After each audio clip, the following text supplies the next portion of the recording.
No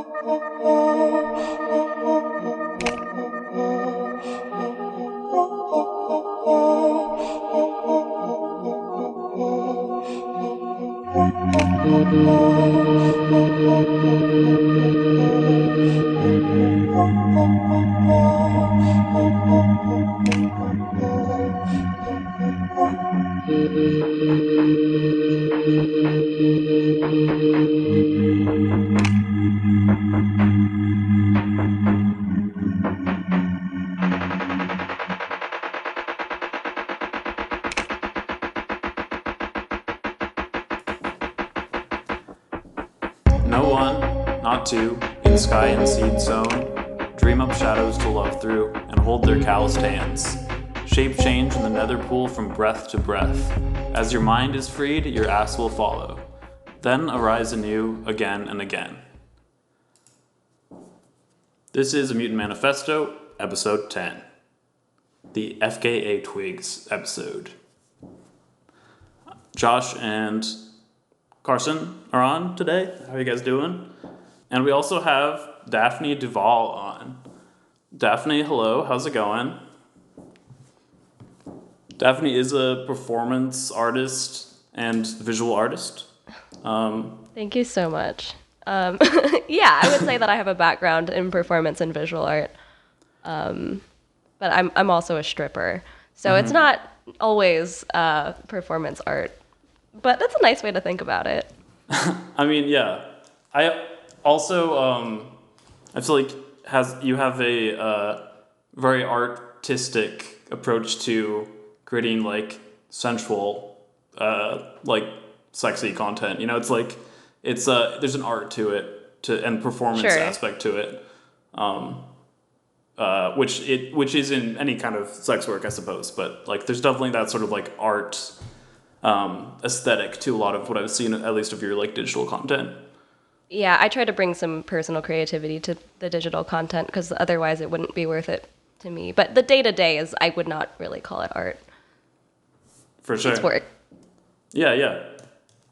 And also like when we met back in the day, you had a sort of interest in like devised theater and sort of like embodied forms of expression.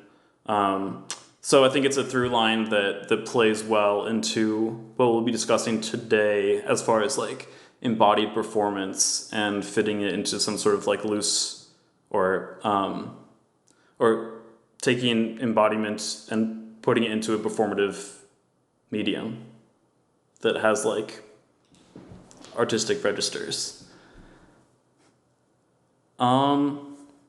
So, yeah, today we're going to be talking about FKA Twigs music videos with an emphasis on her Melissa music video sequence that came out in 2015. Just briefly, you know, FKA Twigs like started out as a dancer, I believe, in her early career. Did some work with like all sorts of different people, including Beyonce. She self-released her LP1, which is like her first musical release. And also in 2014, I believe, was working with like Jesse Kanda and Arca, among other cool producers at the time. And then soon followed that up with EP2, or LP2, that is. She did a bunch of like directing when it comes to like incredible directorial videos that she released to YouTube. Two of my favorites were Wet Wipes, which worked with the dance troupe of the same name, just with an expansive range of different forms of dance and like interesting, innovative for the time music video editing, incredible looks throughout these all as well. And another series that I really liked that was called TW Ache. I don't know if there's like trigger warning ache. I don't know what it is. But then in 2015, she released Melissa on YouTube, which was another self-directed video, which was like the whole EP has like dancing music video components that are fit into a loose surrealist narrative. Then she took a long absence from putting stuff out as far as like her own music, but had some cool collaborations, and actually also had a relationship with Robert Patterson, that ended in 2019 when she also had a surgery to remove fibroid tumors from her uterus, which she described as, quote, living with a fruit bowl of pain every day. And then she also had an abusive relationship with Shia LaBeouf that was a public thing that came up as well. And yeah, so that was kind of a hiatus between 2015 and 2019 that was, interspersed with these different struggles. And then she released, Magdalene in 2019, which is like her first, I think it was her first full-length studio album. And it was like kind of her magnum opus, I'd say, musically. And then recently what were you going to say? It was certainly her most mainstream breakthrough project. Yeah, it got a really warm critical reception and everything. And then in 2022, she released Capri Songs, which I love. It's like a mixtape. It's a lot more bubbly, effervescent energy, but while retaining that her fans say that she's exited her pain era, but the emotionality is still very much alive in Capri Songs. But it has a lot more fun loving nature to it rather than the sort of deep, emotionally tumultuous and almost austere type of performance that she embodied in the past. And she's got a new album that's supposed to be dropping before the end of the year called Eusexua, which is supposed to be a techno inspired album, which I'm really excited about. Corliss is supposed to be producing some of these tracks. But yeah, I think, FKA Twigs for me is someone I've been following since LP1 and put me on to Arca, who's a huge, inspiration and someone I want to do 5 episodes on. But to sort of ground this discussion or to get it started, I wanted to discuss just really briefly the music video for 2 Weeks, which was from her one of her earlier releases. The music video for 2 Weeks starts out just a close-up on her, looking absolutely beautiful in sort of a almost sparkly, crystalline bikini. But then and a crown. She looks very much like a deity, like a royal deity. And then the video slowly pans out as the song goes on. And as the refrain, give me 2 weeks, you won't recognize her, repeats over and over. And as it pans out, we start to see kind of disciples on either side of her dancing in each kind of their own expressive way. To me, it's evocative of a temple. The background is very temple-like, and these dancers are clad in similar garb to her, but not quite as grand. And you start to realize, oh wait, that looks a lot like FKA Twigs. And in fact, it is FKA Twigs performing all of these different roles as we pan out and start to see more and more of these disciples. And then in the background, we see white-clad, sort of butler-like, servant-type figures as well, who we also see are FKA Twigs. And, there's a part where one of the disciple dancers is, ecstatically uplifting her mouth, and the goddess form of FKA Twigs is, squeezing. Oh, no, it's not even squeezing. It's just releasing water, from her fingertips into the mouth of her disciple, who is also FKA Twigs. And she's just, drinking it, and it's just, spilling over her. And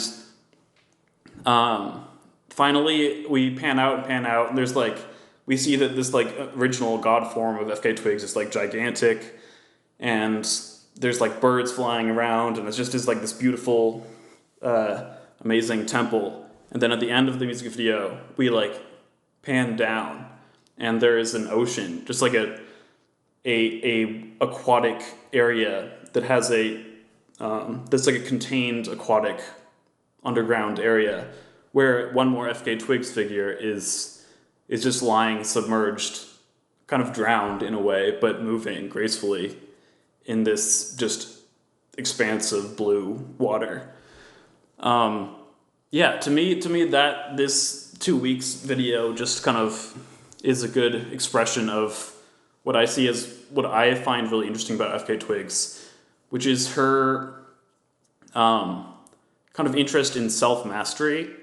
So like she, in all its different senses, like mastery being achieving a sort of like flow state of like being so practiced in different areas that you can channel your intuition and your expression directly through these mediums, but also mastery in terms of, this can go down to like Plato and Aristotle had these ideas that you had to have servants in order to have a good like life politically, like in the polis.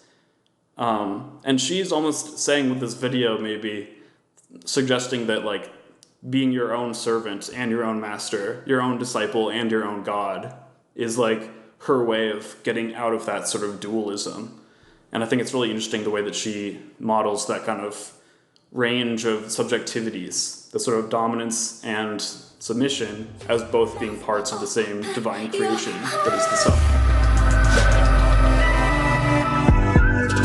Higher than the motherfucker, dreaming of it's my love. Flying like a screamer from the calloused to harbor. All that deep inside, so give me 2 weeks, you walk like a nest.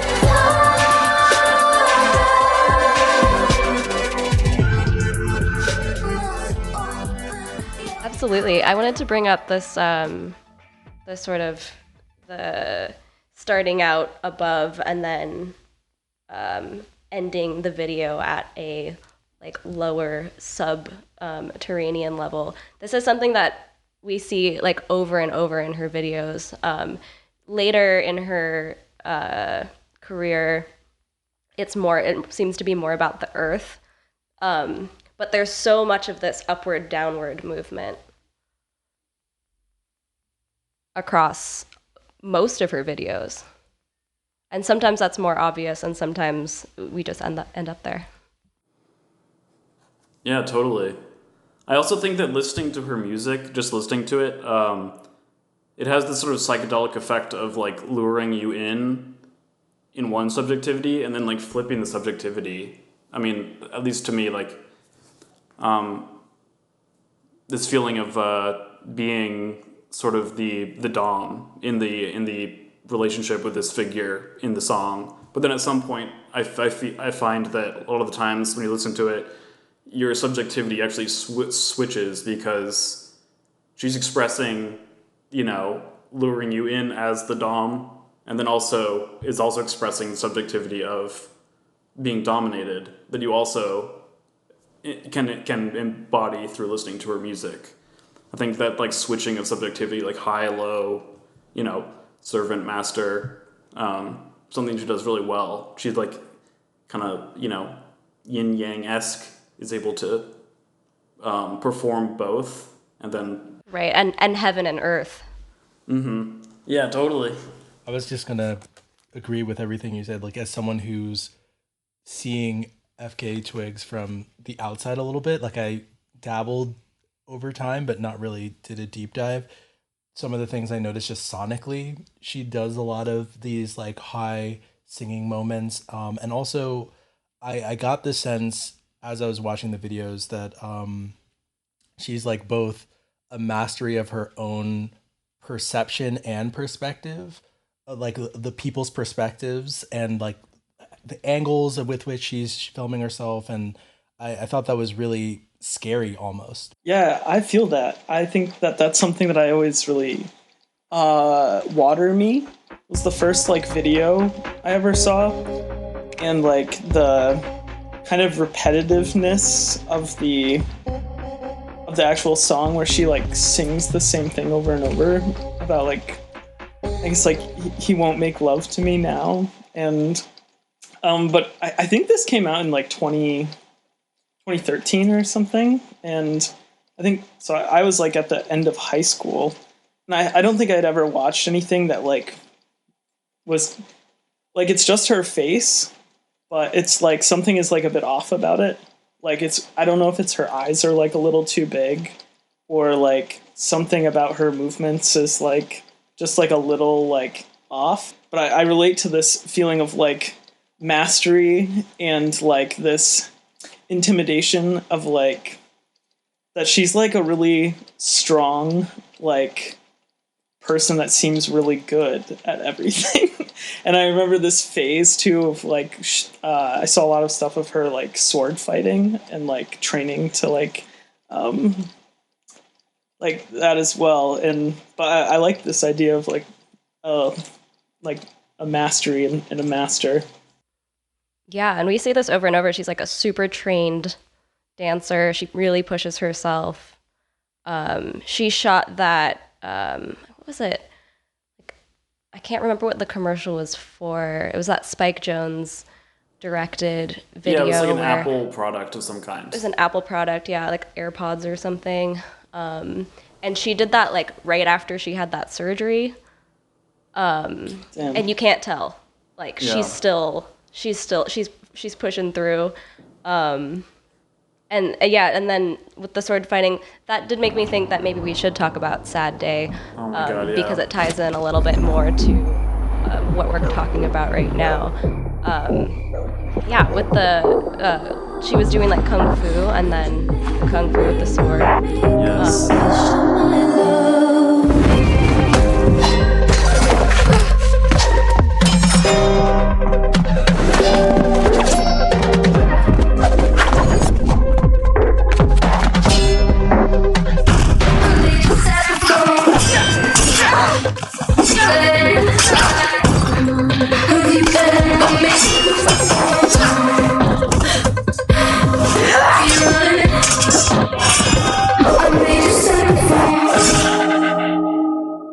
And then she did that with pole dancing as well. She really goes there. She does the damn thing. She also has like such a breadth. It's like amazing because she, kung fu is like, kung fu movies and stuff are an apt reference for her to bring in on the music video for Sad Day, because she, masters many different forms of movement. Like she expressed, and also, not only from her own body, but also like is able to bring out in other performers really incredible dance performances of all kinds. Like she has herself done like she brings in elements of like ballet, of like classical dance, of like hip hop dancing, of like stripping, like crumping, like kabuki, Like voguing, a lot of voguing, Vogue absolutely. stuff. Like you can kind of name any kind of dance form, and I'm sure there's an element of it somewhere in her her like oeuvre. So yeah, she's like able to kind of, that's this idea of mastery to me, like this ability to incorporate anything by studying it, and then like being so in tune with your body to be able to study it and then incorporate it and use it expressively. So it's like you master the technique so that you can add your own intuitive, expressive element to it. In some forms of performance, training styles, there's an emphasis on sort of having your body ready to just let the performance flow, to release any physical and mental barriers. There's a form of theater training called Suzuki.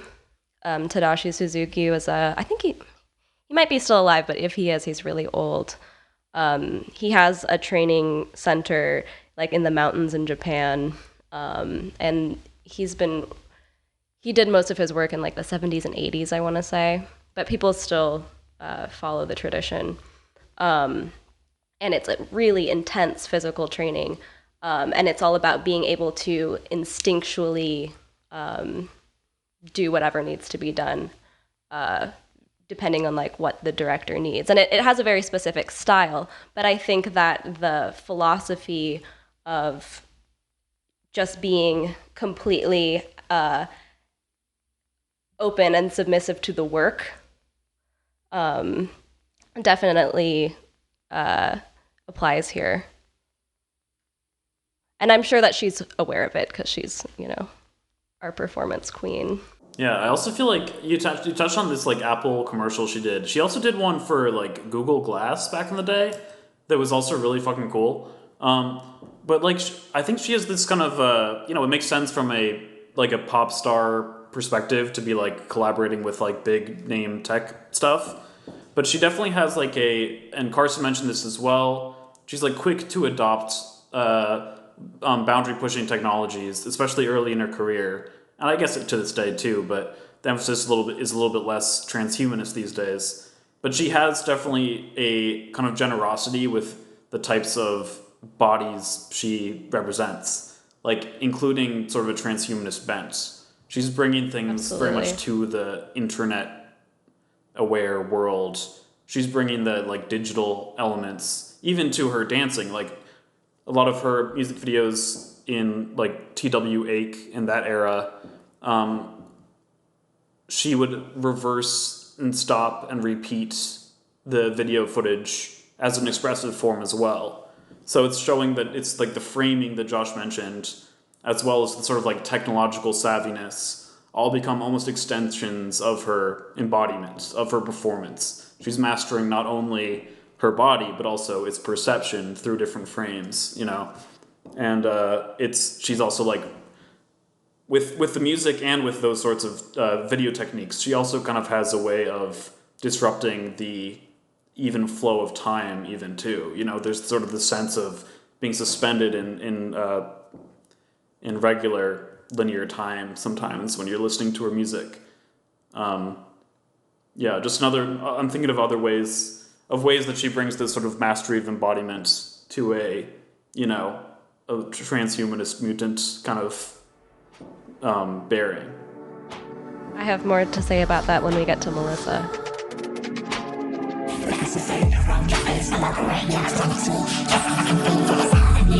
I'm just jealous cause you're more alive than I ever been.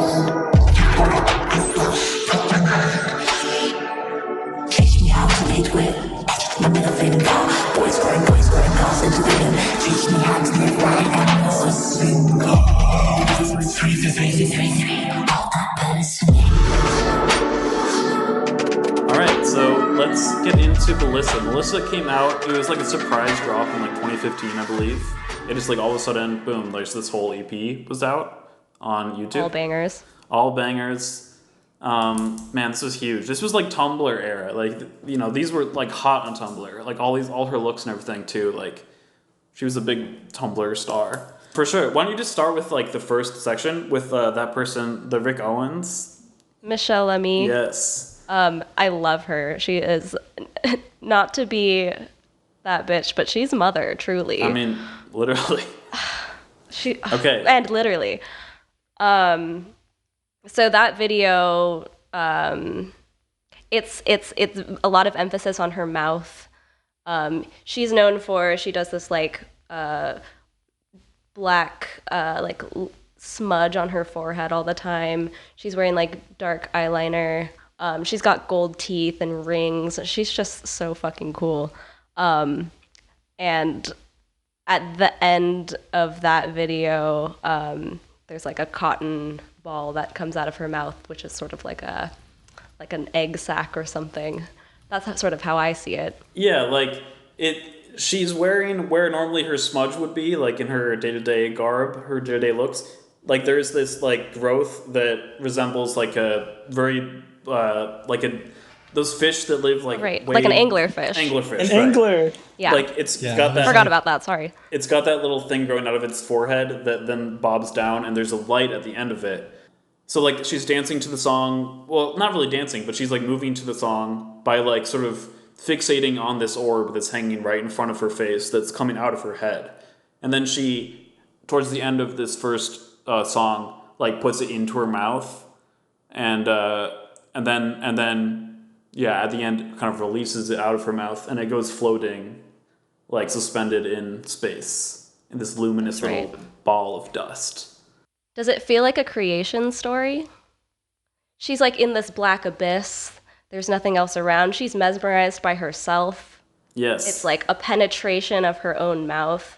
Absolutely. And then a birth by mouth. And don't we see so many creation stories? The first birth that happens is not like a traditional birth. Yes. From some other.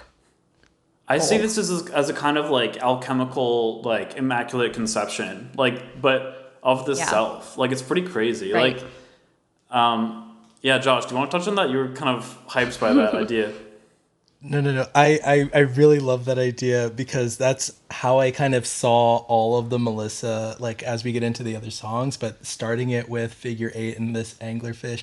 I mean, I don't know if this is like pedantic or whatever, but like the way that anglerfish reproduce is that the big mouth one is the female and the males are these small ones that get lured by the light in the depths, then get attached to the female, then their bodies just dissolve and then they become just like, balls on the anglerfish that give the anglerfish like the ability to reproduce, and they're like, okay, cool. And so I just saw all of this as like that was a nice framing, and there's this maybe even like a self-inspiration Prometheus moment where we're like all being lured in, or I felt myself being lured in. I'm like, oh, like I'm looking at the gold teeth, all the shine and things like that, and then suddenly like the light goes away and I've been consumed, and then here we go, we embark on the Melissa journey. So I really, really loved this entire series, using that sort of biological lens. That is such a good point. I did not think about that about anglerfish, but that makes a lot of sense for I didn't know that. Yeah. I thought it was for food. I thought that they like attracted like They also prey. do that. That's what I thought. Okay. It's both. It's both. It's both. Okay. Right, but the males are like almost And then a we different... see this. They're a very different form than the females, and they latch on, and then symbiotic. It's like a symbiosis / parasitic. It's like Do they die? Yeah, they lose their brains. They just become gonads. Oh my god. Oh my god. But so that actually makes a lot of sense. Becoming gonads. Yeah, literally, they become good cum. title. They become only. Well, okay, so I'm thinking about this high-low, like divine, demonic sort of syzygy that FKA Twigs embodies in lots of her videos and work. I'm thinking about this idea of like the darkest low, sort of this drowned figure that was in her for the 2 weeks video, right? Didn't even like drowning all the way to the nether pool, so to speak. And then there being light there, the light representing like the ego, the self, the sun, like the divinity that is within every consciousness, and then like devouring that as well, like, but like doing it yourself. So there's definitely that self aspect of like going so internal to the point where you extinguish all light. Also worth mentioning, she also has been quoted talking about her first 2 LPs, saying that that self-hatred was a big part of the creative process for those. And she said that like self-hatred she said that it's a very normal thing. So I think that's also an aspect here. Like self-hatred I see as being like a component that she is emerging out of with Melissa, which also she has said Melissa is her feminine self. She has said that as well in interviews. So this idea of like emerging out of the self-hating phase, how do you do that? You start by maybe like consuming yourself completely, all the light, and then something kind of divine still emerges. But does something divine emerge? Because in this video, you're just getting fucked. You're born and you get fucked. Stop playing together, 'cause you know it drives me crazy. I'm feeling like a loaded gun, and when it's done, I'm the only one on your door. Wind me up on your door. Dress me up on your door.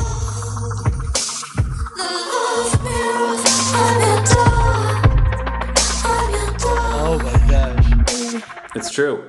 Is that a segue? It's just like this, like, but there's just like this sweaty, like, bloke Well, who just like shows up. we go from this like this floating piece of like luminous dust, and then we are taken through its subjectivity to, we see the face of just like a pudgy bloke, as Carson said. He's kind of like a sweaty I white said guy sweaty.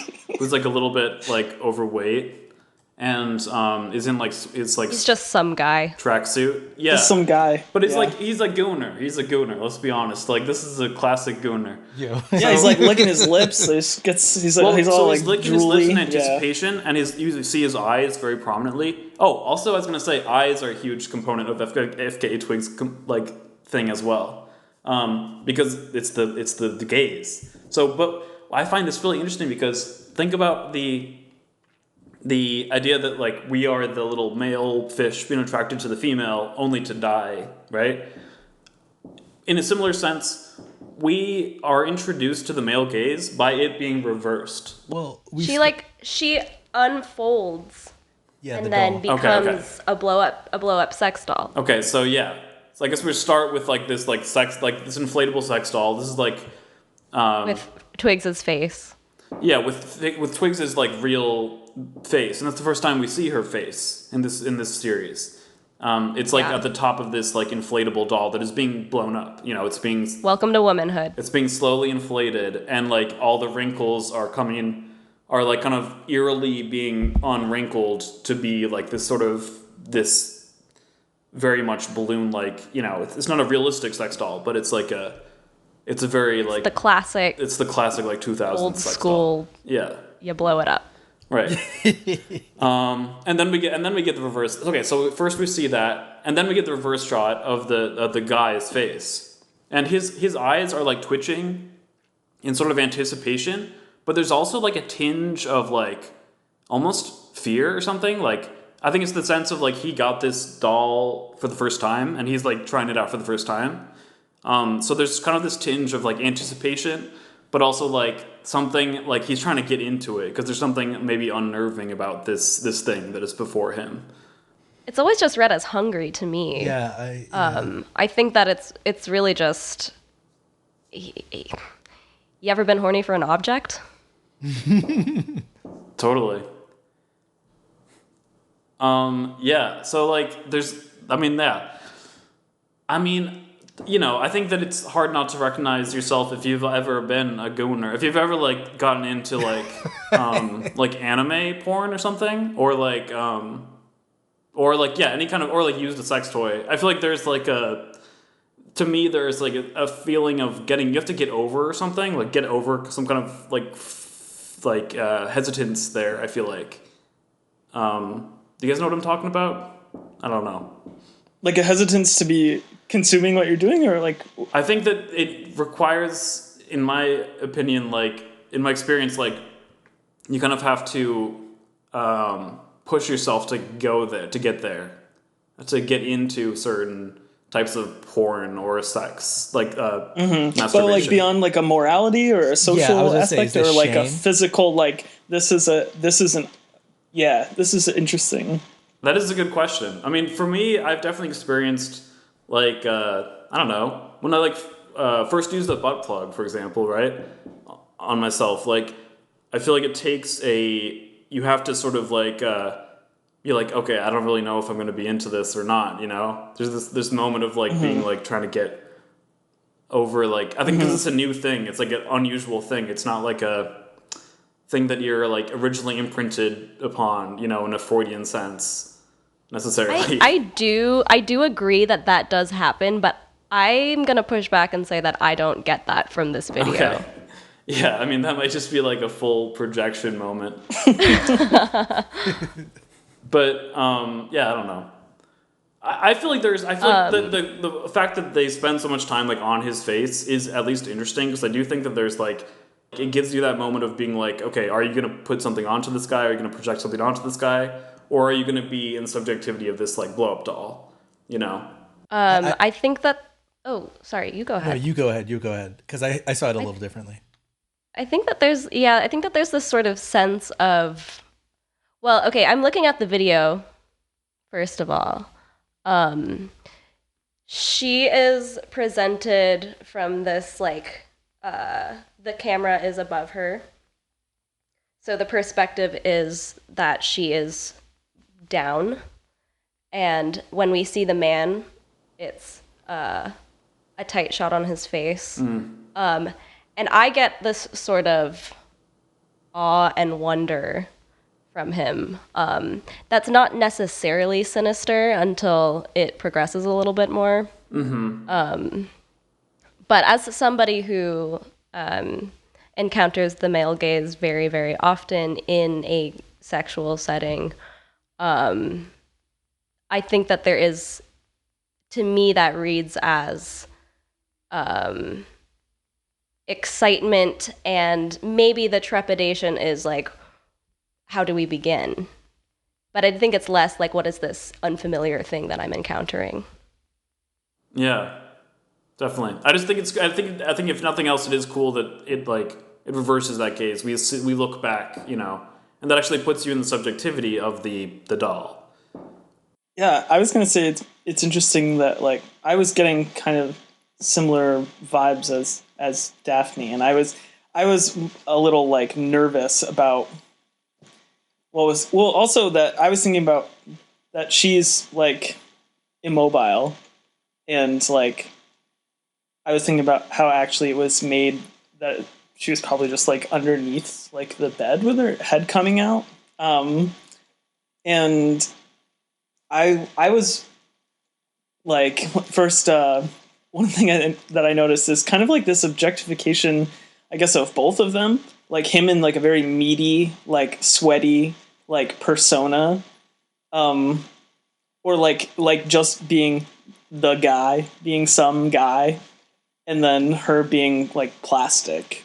So like this like meat and plastic objectivity. And I think like we'll probably get into this because this is something else that I had wanted to talk about, is like this doll, like this like doll subjectivity, and I guess like the interplay between like objection or objectification and dolls, and yeah. And this is like sort of, nothing new when it comes to discourse about womanhood, the male gaze. So I don't think it's like presenting some new perspective, but I do think that it's placing the Twigs' subjectivity in this narrative of this combined music video. Does anyone want to meditate more about this, like being a doll? Dolls. I think there's, this goes to her like interest in sort of generosity with like forms of embodiment. I feel this sort of like transhumanist thing, but it also is a clear. I mean, to me, the main like the easy like critical theory reading of this is that she is reversing. In a normal music video, we would have the sexy pop star we're all in the position of watching the sexy pop star. But this reverses that in two ways. One being that the pop star is FKA Twigs, but it's also, she's saying that, it is but a reflection, but a dead, like, simulacrum of her. And then B, also revealing that there's this perverted, perverted figure of the male. She's like revealing the male gaze, making the male gaze objectified as well as the female embodiment. But is there something beyond that? Do we want to like talk more about this like doll, like this being doll? Yeah. I mean, this is where like that sort of like mastery of perspective and perception came in for me, because yes, you're right about that sort of surface level, not, or just like the base level perception of what she's doing there. But then two things. One, I think that there was a moment throughout all the videos where I was like, oh, FKA Twigs is quite literally like considering herself a vessel in multiple ways, and one like part of the mastery of perception that she has is that she knows how she's being perceived, but also manipulating that perception very, very easily, very, very fluidly. And with the sort of deadpan eyes that she usually has, it's sort of like almost like gleaning that from the audience in many ways, like yes, yes, yes, this is my skeleton. But then I also saw it as like through the rest of this as a vessel to be like filled, and like a vessel for the divine. Like there's so different elements that she's bringing into this like into her body. Like her body is more merely a shell that is performing, but also like a shell that she's manipulating, almost like a puppet in some way. That's a little too far, but like I don't think it is, because there's, if I can jump in, we get her as the doll in this video, but we also get her dancing by herself, confidently, which suggests to me that even though it seems like she's this object to be, you know, consumed. fucked. There Consumed. we go. Thank you. I was trying to come up with a better word. That she isn't still in a position of power. So, okay, I wanted to reference quickly this, like, there's this cyber feminism thing in the 80s and into the 90s that I draw a lot of inspiration from. This is like Haraway was involved with this, her Cyborg Manifesto, but then also there's something called spider feminism that branched out of this. This thing from Old Boys Network was this conglomeration of different essays about this new subjectivity that like women, broadly speaking, were experiencing in the dawn of the 2000s. But one of them was this interesting project called like Doll Yoko. It's called Doll Space by someone who was mysteriously named themselves Doll Yoko, and it's like it's a meditation on Orientalism and objectification as a doll. And the project of it now, it's like a choose your own adventure thing where you click through it, and you start out and it says like Doll Yoko swims up from the crater mud pond of dead girls, and then you can click dead girls and it says she places her moss damp lips on yours and kisses you tenderly. This is backdropped by a bunch of like little like children, like child like girls in the background, just like covering this text. You can keep exploring in that, but it's sort of like confronting this sort of like puerile sort of like coquettish and like fucked up type of perversion, but kind of embodying that and kind of contorting it. So I feel like I wanted to ground it in that. I just wanted to shout out Doll Space and Old Boys Network as like interesting feminist, perhaps predecessors to this sort of like reversing of the gaze in a type of way. Also, on top of that, I wanted to talk about maybe some of the lyrics. Okay, so she starts up by saying like, "Stop playing with those other girls, it drives me crazy. I'm feeling like a loaded gun, and when it's done, I'm the only one." So it's like pretending that she has the subjectivity of someone, like a classic pop song where it's like, "Oh, I love you, like you're so cool. Stop being with those other girls. Like I'm the only one you need." But then it's like a little sinister with the loaded gun thing. But then she goes into the chorus, which is like, "I'm your doll, wind me up, I'm your doll, dress me up, I'm your doll, love me rough, I'm your doll, wind me up, dress me up, love me rough." So, wind me up, dress me up, love me rough.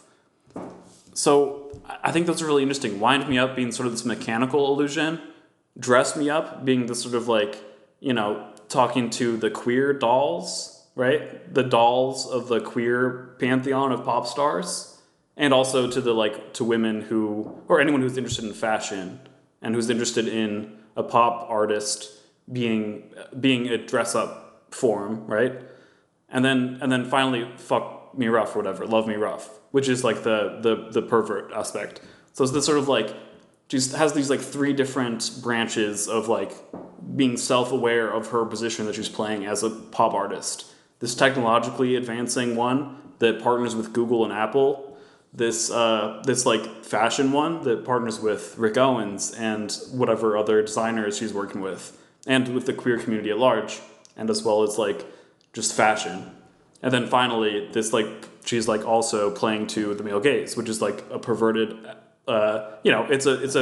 It's a component of pop culture that's been around like since the dawn of, I think, contemporary pop culture. Yeah. But I think the duality still works there, because wind me up also and dress me up, these are also commands, right? And she could be like, you arouse me, like it's like a challenge almost, and like dress me up, like buy me things, like, you know, prove that you're financially viable and like worth my time, and like fuck me rough, like are you man enough to actually fuck me, like, you know what I mean, like. And so I got both of those things when I was watching this, and I had to look up the lyrics. So I was like, okay, usually I'm like, I need to listen to it first. But then when I looked at the lyrics, I was like, okay, so I'm kind of seeing this. And she shows us both of those sides at once. And I'm going to just end with it. It's still scary. Like it's still someone who is both aware of her own commodification, manipulating that, and like almost turning that into like, after the self-hatred thing that you mentioned, it makes me think, like she's turning that into fuel, like almost digesting it, and she's almost showing us the digestive process in this video. Maybe that's too much of like abstract, but I kind of felt both of those things where it's like, yeah, like she is also like, that's painful. Like it's a painful experience to be commodified, but then she's also turning that pain into a weapon. Like she's the loaded gun to some extent. Like she's firing. Yeah, I mean, I think that she refuses to simply be like, she's not just saying like, oh, I'm a victim here, you know, at all. She's definitely saying like, this is a site of power. Like power requires, to be subject to power also means that it's possible to reverse it, I think, you know? Yeah. But also that self-creation thing is definitely a thing. I didn't realize, but like this, the little glimmering dust that came out of the mouth of the original person, that actually blows up into the doll. It's like when you put a little sponge in water and it, you know, blows up. That's the first way that we get to see this doll. And in that form of it, it's all digital, and we see a doll face, not FKA Twig's face. And then her face emerges into it. So it's kind of that another like puppet illusion. Like this seed that to me resembled like a cloud, or like a dandelion seed that like births like something like inorganic, like something plastic, and like this birth of like I'm on this whole like objectivity thing of like how to like master yourself, or like get outside of yourself, requires some like objectification of yourself to remove yourself from like a subjectivity, become something else, and like be like not yourself, or be not human, to relate it to like a lot of stuff we talked about in this podcast, to like become doll. And then like the power that comes with the awareness that like you the power that comes with like being I guess like switching it up, like this whole like maybe it's like a god thing, maybe it's like a godly thing of like being in control, not just of like yourself, but like a situation, and also somebody else, like through their desire. And if you can manipulate somebody else's desire in the way that you know them more than they know themselves or something. I have all these questions about things like this, and I think this is really interesting. I don't really have any answers, but yeah. Yeah. I mean, maybe Jackie can add more, but like this is just seeming like a lot of wild magic. You know what I mean? Like not only transformation, but also this sort of, as you mentioned in another episode, like the monkey's paw of power, and like gaining there's like the double-edged sword, etc. Yeah, I think that like I'm far from like I think that she's like an inspiration in a way that I envy, because I don't know if I could ever get to where she's at. But like she's actually able to use both sides of the sword, so to speak. I think, she's like, she gets you coming and going. Yeah, but like, okay, so it's an alchemical principle too, like as above, so below. Same thing, like as within, so without. Like by curating herself, she curates her surroundings, and then she can have more control of her surroundings, and it's like a gradual process from there. And then Prometheus Rising talks about different circuits of consciousness, and like as you become more aware of them, you become like more aware of how people are roboticized essentially through different sorts of formulations, right? Whatever they're imprinted upon. And so I think that you could interpret this series as her being very much stepping through the different, like, first at least 4 circuits of consciousness. The maternal, like, mouth oral circuit of like wanting the mother and the womb, and then the second one of like being like safe, not safe, essentially. I mean, I don't want to go fully into these, but the third one would be like a psychosexual circuit, and the fourth one would be a larger, like, temporal, linguistic, cultural circuit. So it shows her like dancing through these 4 circuits and like showing a mastery and understanding of her placement within each of these as a pop icon. Right, which is also goes against sort of the to bring it back to creation, sort of goes against the Western, Christian Greek understanding of like, Greek, of like, of this lack of awareness, lack of self-consciousness when humanity or whatever is first arisen, and then this like loss of innocence. It sort of implies to me that there's consciousness the whole time, that she's deeply aware of her placement in the universe from the moment of conception. In time, you'll learn to say sorry, and I will play tender with you.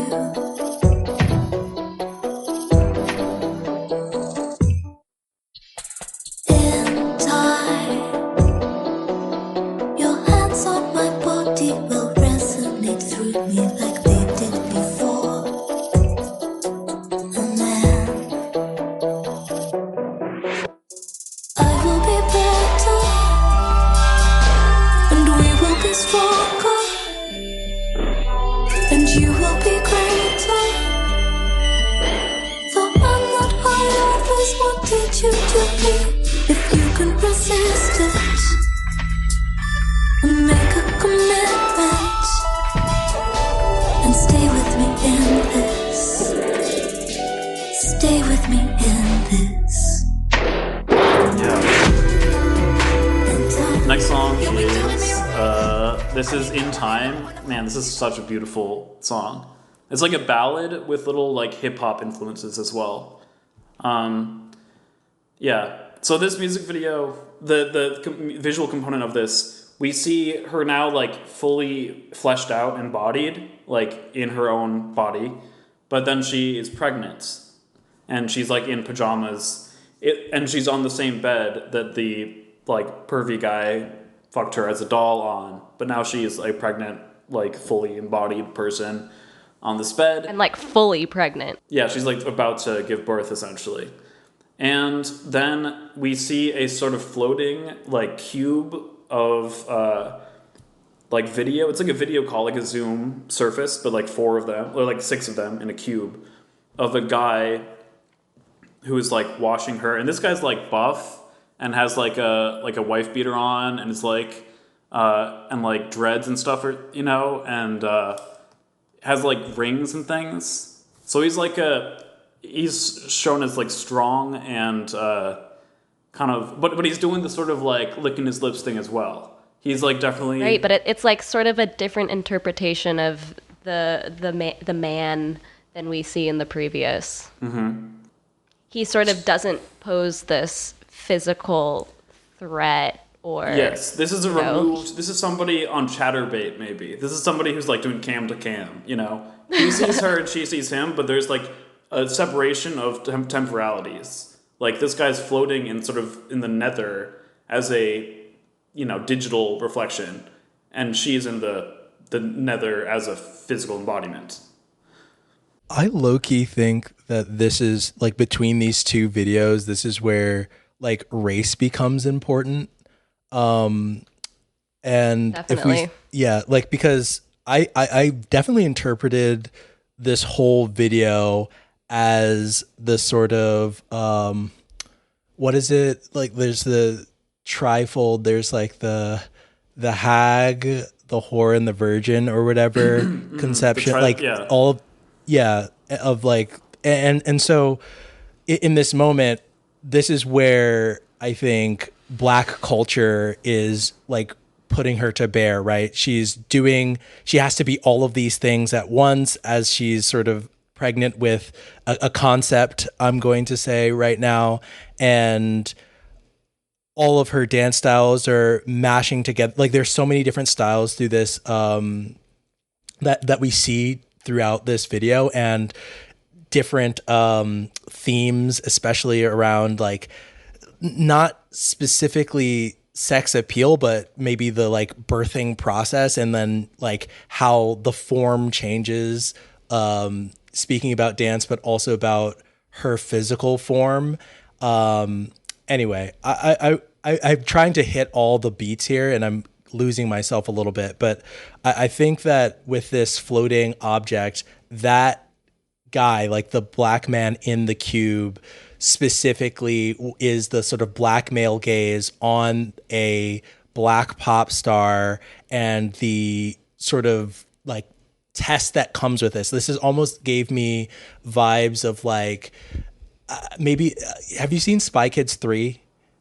You know, when Of like there's course. the like is it there's a actor who I can't remember right now in this little orb that's kind of watching the like kids do their fight, but this is like sort of the drones in the arena. That's what I'm trying to get at right now, is that like this dude in this Tesseract thing is like judging her, evaluating her on all Big of Brother. Big Brother, right? Yes, thank you. Appreciate that. Big Brother evaluating her on like, is she like a great dancer? Does she have like all of these forms? Is she sexy? Is she also black enough in some ways? Right, And then right. Like, is she literally performing blackness enough? right, exactly. Like that's where the tutting gets involved. And this is like where I also think mastery is very important for the next video, is like showing maybe even the relationship between tutting as a dance style and voguing as a dance style, and both of them being sort of in combat with each other, because one is sort of steeped in like a masculine feat of like strength and flexibility, and the other one is rejected by that culture in like embodied in queerness. And anyway, I'm going too far, but this one was like a very fun video for me. Yeah, we finally see some new people. There's joy. There's like, there's dancing. Yeah, she has a posse. She has like two other dancers with her, I think.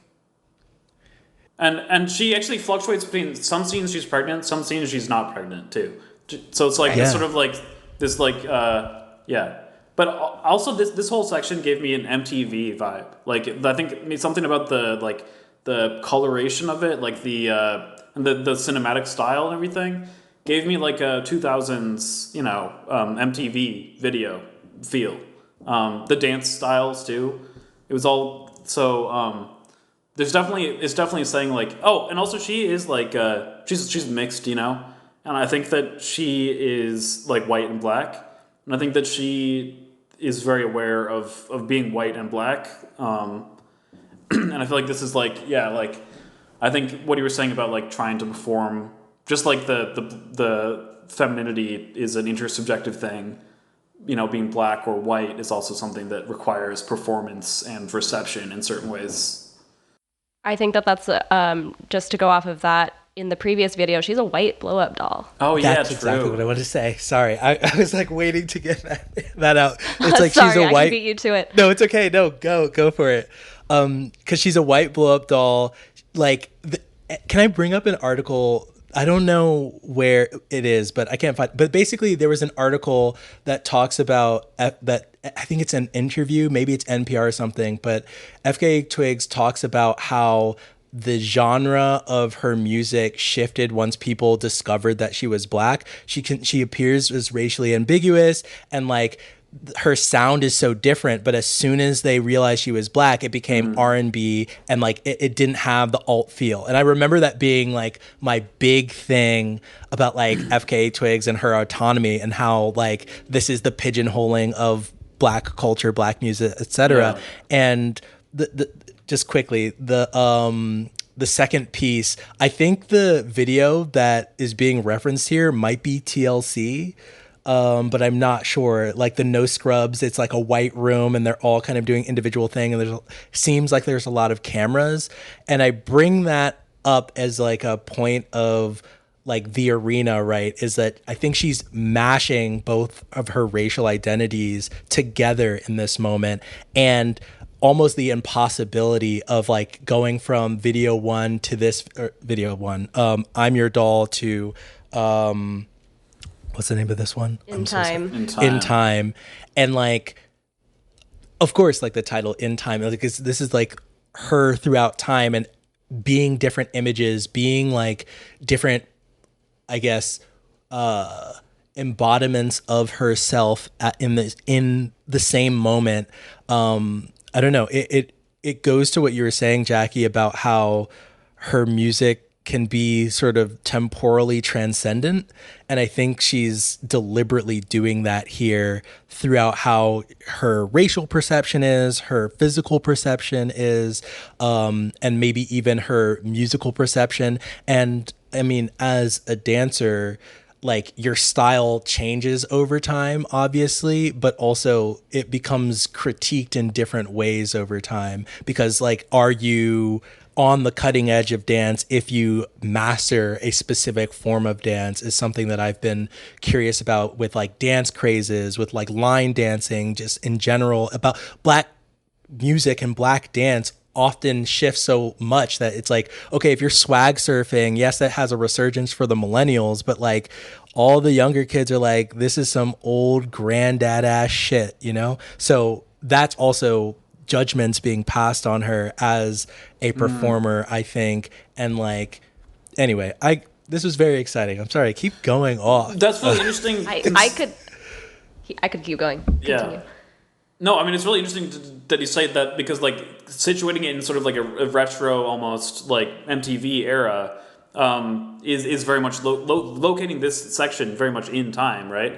And then the first one being figure 8, so like this infinity, this like nothingness, this everything nothingness. Second one being and on also this Ouroboros, yes, consuming of the eating self. oneself, right? And then like the second one being like a subjectivity, like an objectivity, subjectivity.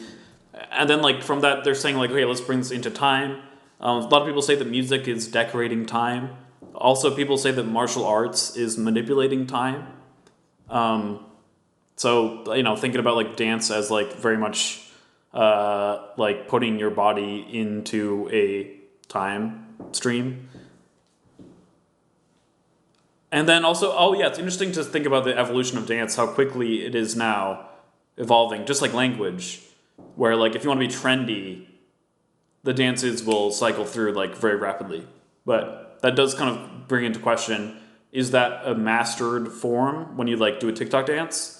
Or is that something else? Like, are you mastering a form and then like being expressive with it? Or are you simply, you know, repeating something mimetically? Which is cool too, but like, is that the same thing?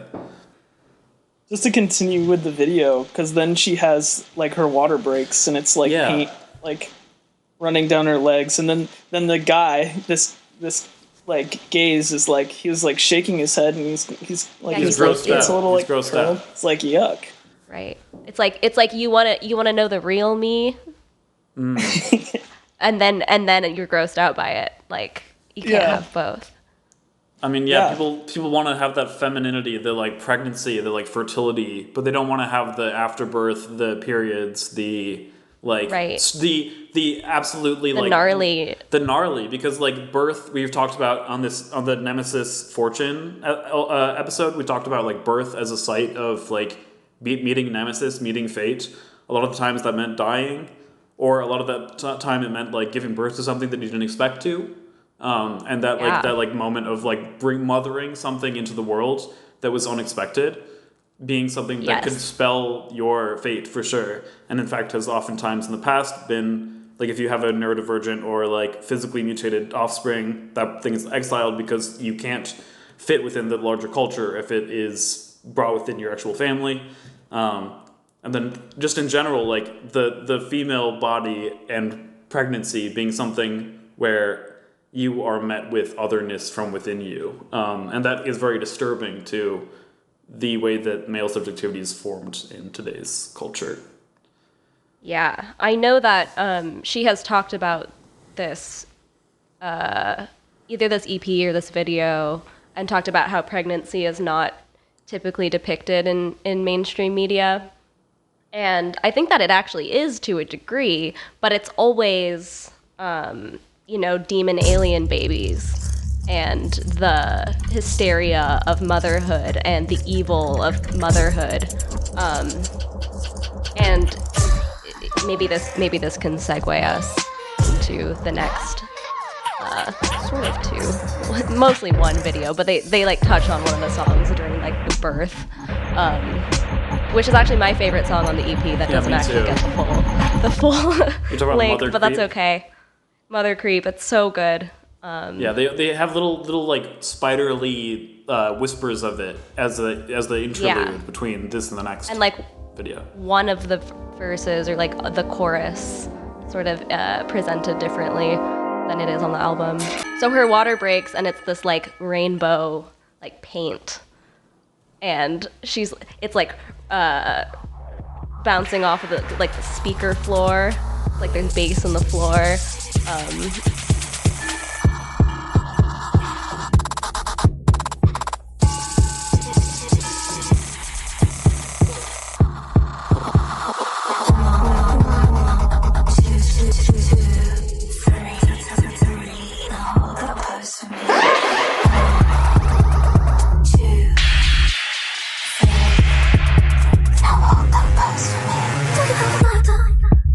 Am I dancing sexy yet? Are you watching me? 'Cause I move alone. Look a little harder. Shut your eyes and feel the rush. Will you fuck me while I stare at the sun? And then she gives birth in this van. Yeah, and then to so this- then we're in the middle of the woods in this like white unmarked van, and we see her lying on the floor of it. She's looking down at her like pregnant belly. and she is by herself. And yeah, so basically it's like she's going through birth pangs, and she starts like pulling these multicolored silks out of herself. And this is just that alone is so crazy. And we start to get these chimes and bells playing in this sort of beautiful spell-like quality. And as she's pulling these silks out of herself, like a magician pulling silks out of their hand or something. And we start to see interspersed, like with the different colors of silks, we start to see people's obscured faces behind silks or rubbing against silks sensuously as she pulls these things out of her.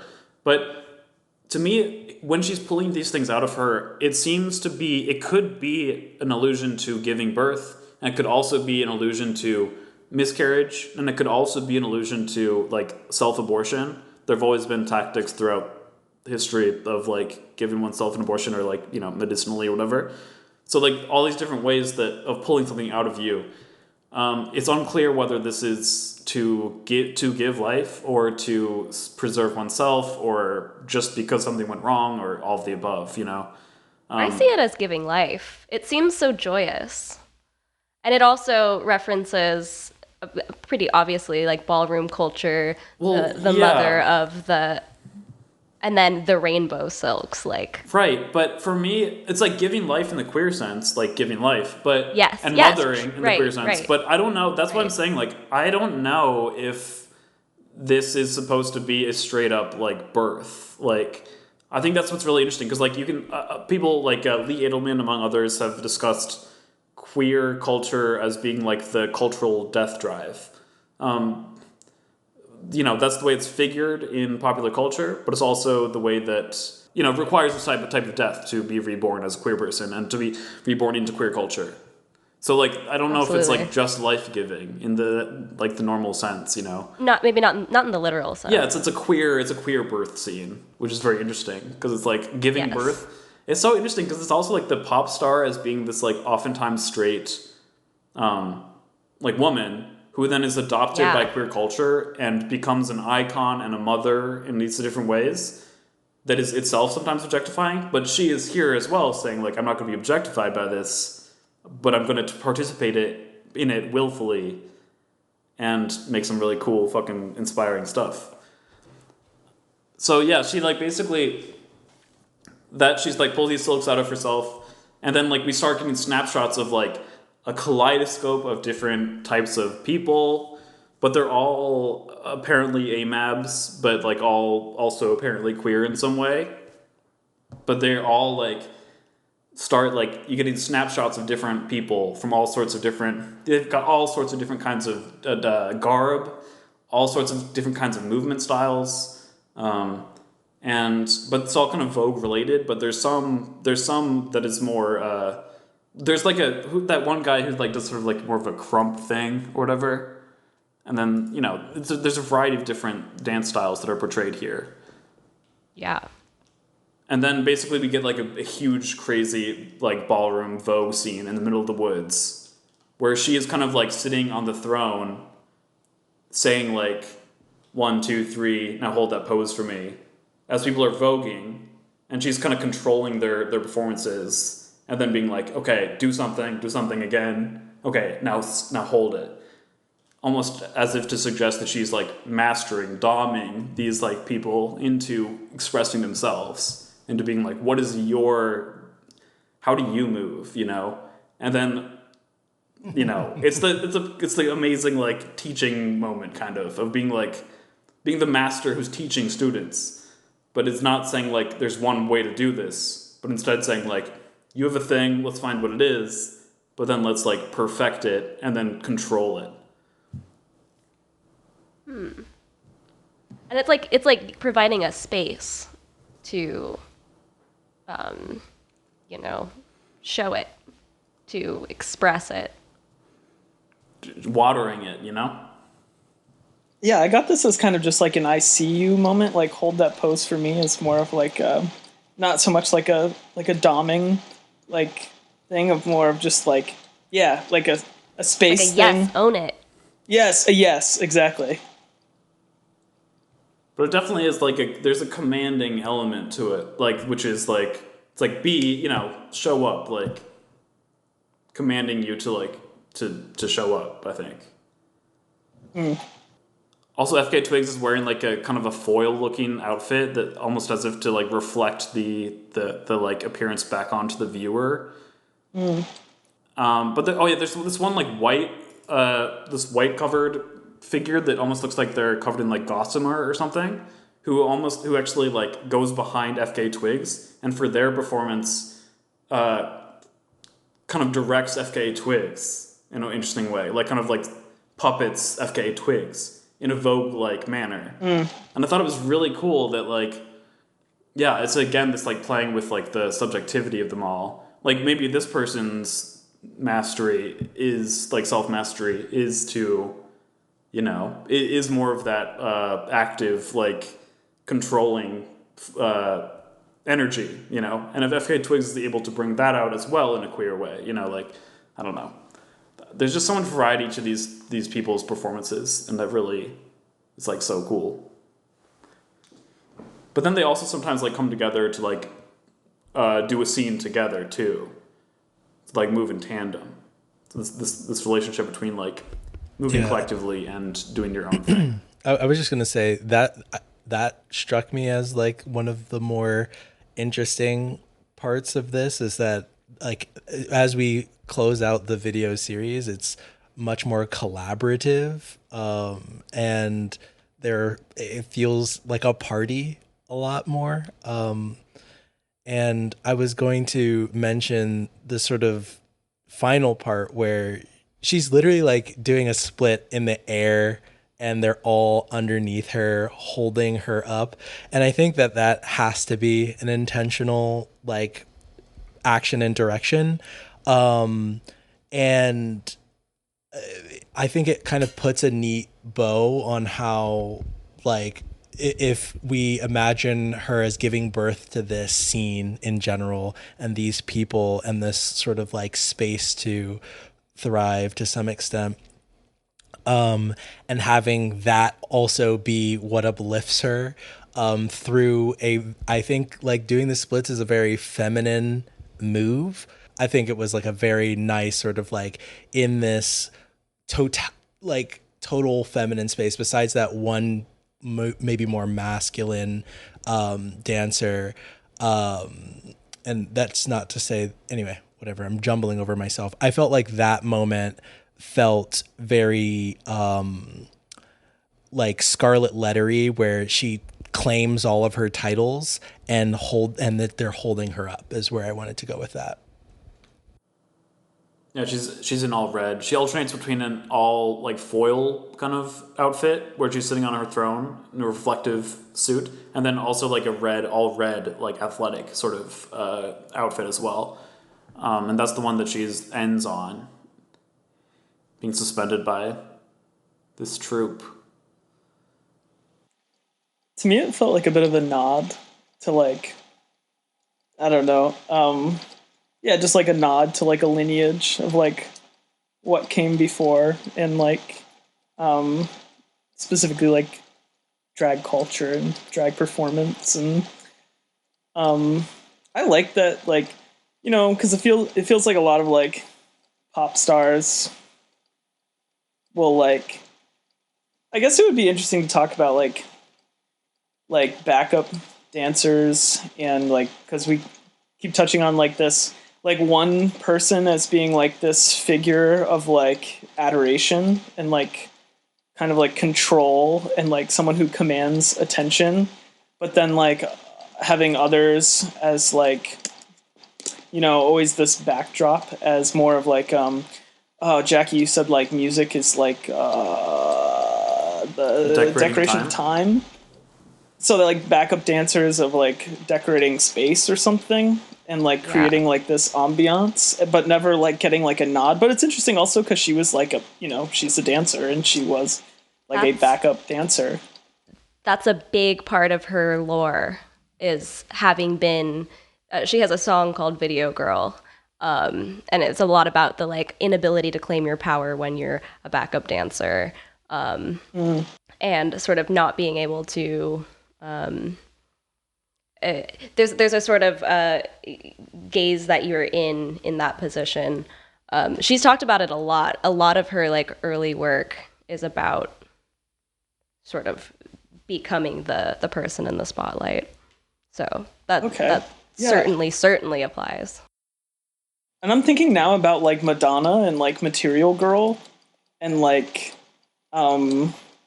like this being like this person or object, I guess, I don't know, like or being at this intersection between the two of like this thing of adoration, or this person that can produce adoration, and like also like money, I guess, like in the Material Girl way. I'm trying to like pull something out of this, but it feels like there's maybe some like lineage here, and like I'm just thinking about all like when I was younger watching like MTV music videos or whatever, like this consistent like formation of like a figurehead person of like a troupe, or like and I'm curious, I don't know, to talk about like dance as that, like, I'm losing it a bit. Well, I can say that, like, in the Vogue, to bring it back to, like, drag culture, a big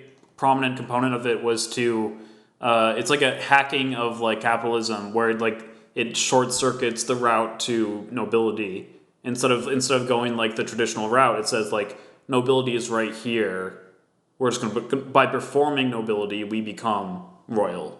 And like by like finding stuff in the thrifting things and then reforming them into like incredible gowns, there we go. But so like in this context, it's like also like I wanted to just say also like she also has a lot of like, you can look up on YouTube like FKA Twigs voguing, and she does like really classic, incredible vogues like in her live performances, oftentimes collaborating with like drag performers. So this is a part of her repertoire that's commonly brought out, not just in the music videos, but also in her live performances. But I feel like that is something that goes to what I was trying to say about like mastery too. Like I think Vogue culture, drag culture, has an element of like finding mastery and sovereignty within one's like community, despite one's like, finding a queer version of hierarchy that is like not just capitalist, even though that's an element of it. And that's like chosen and wanted, and that's opted into. Right. If you want to be like royalty, you have to like show up and like compete and like be part of this community, as opposed to just like having it be passed down from. Wait, yeah, I'm thinking from God. about all this.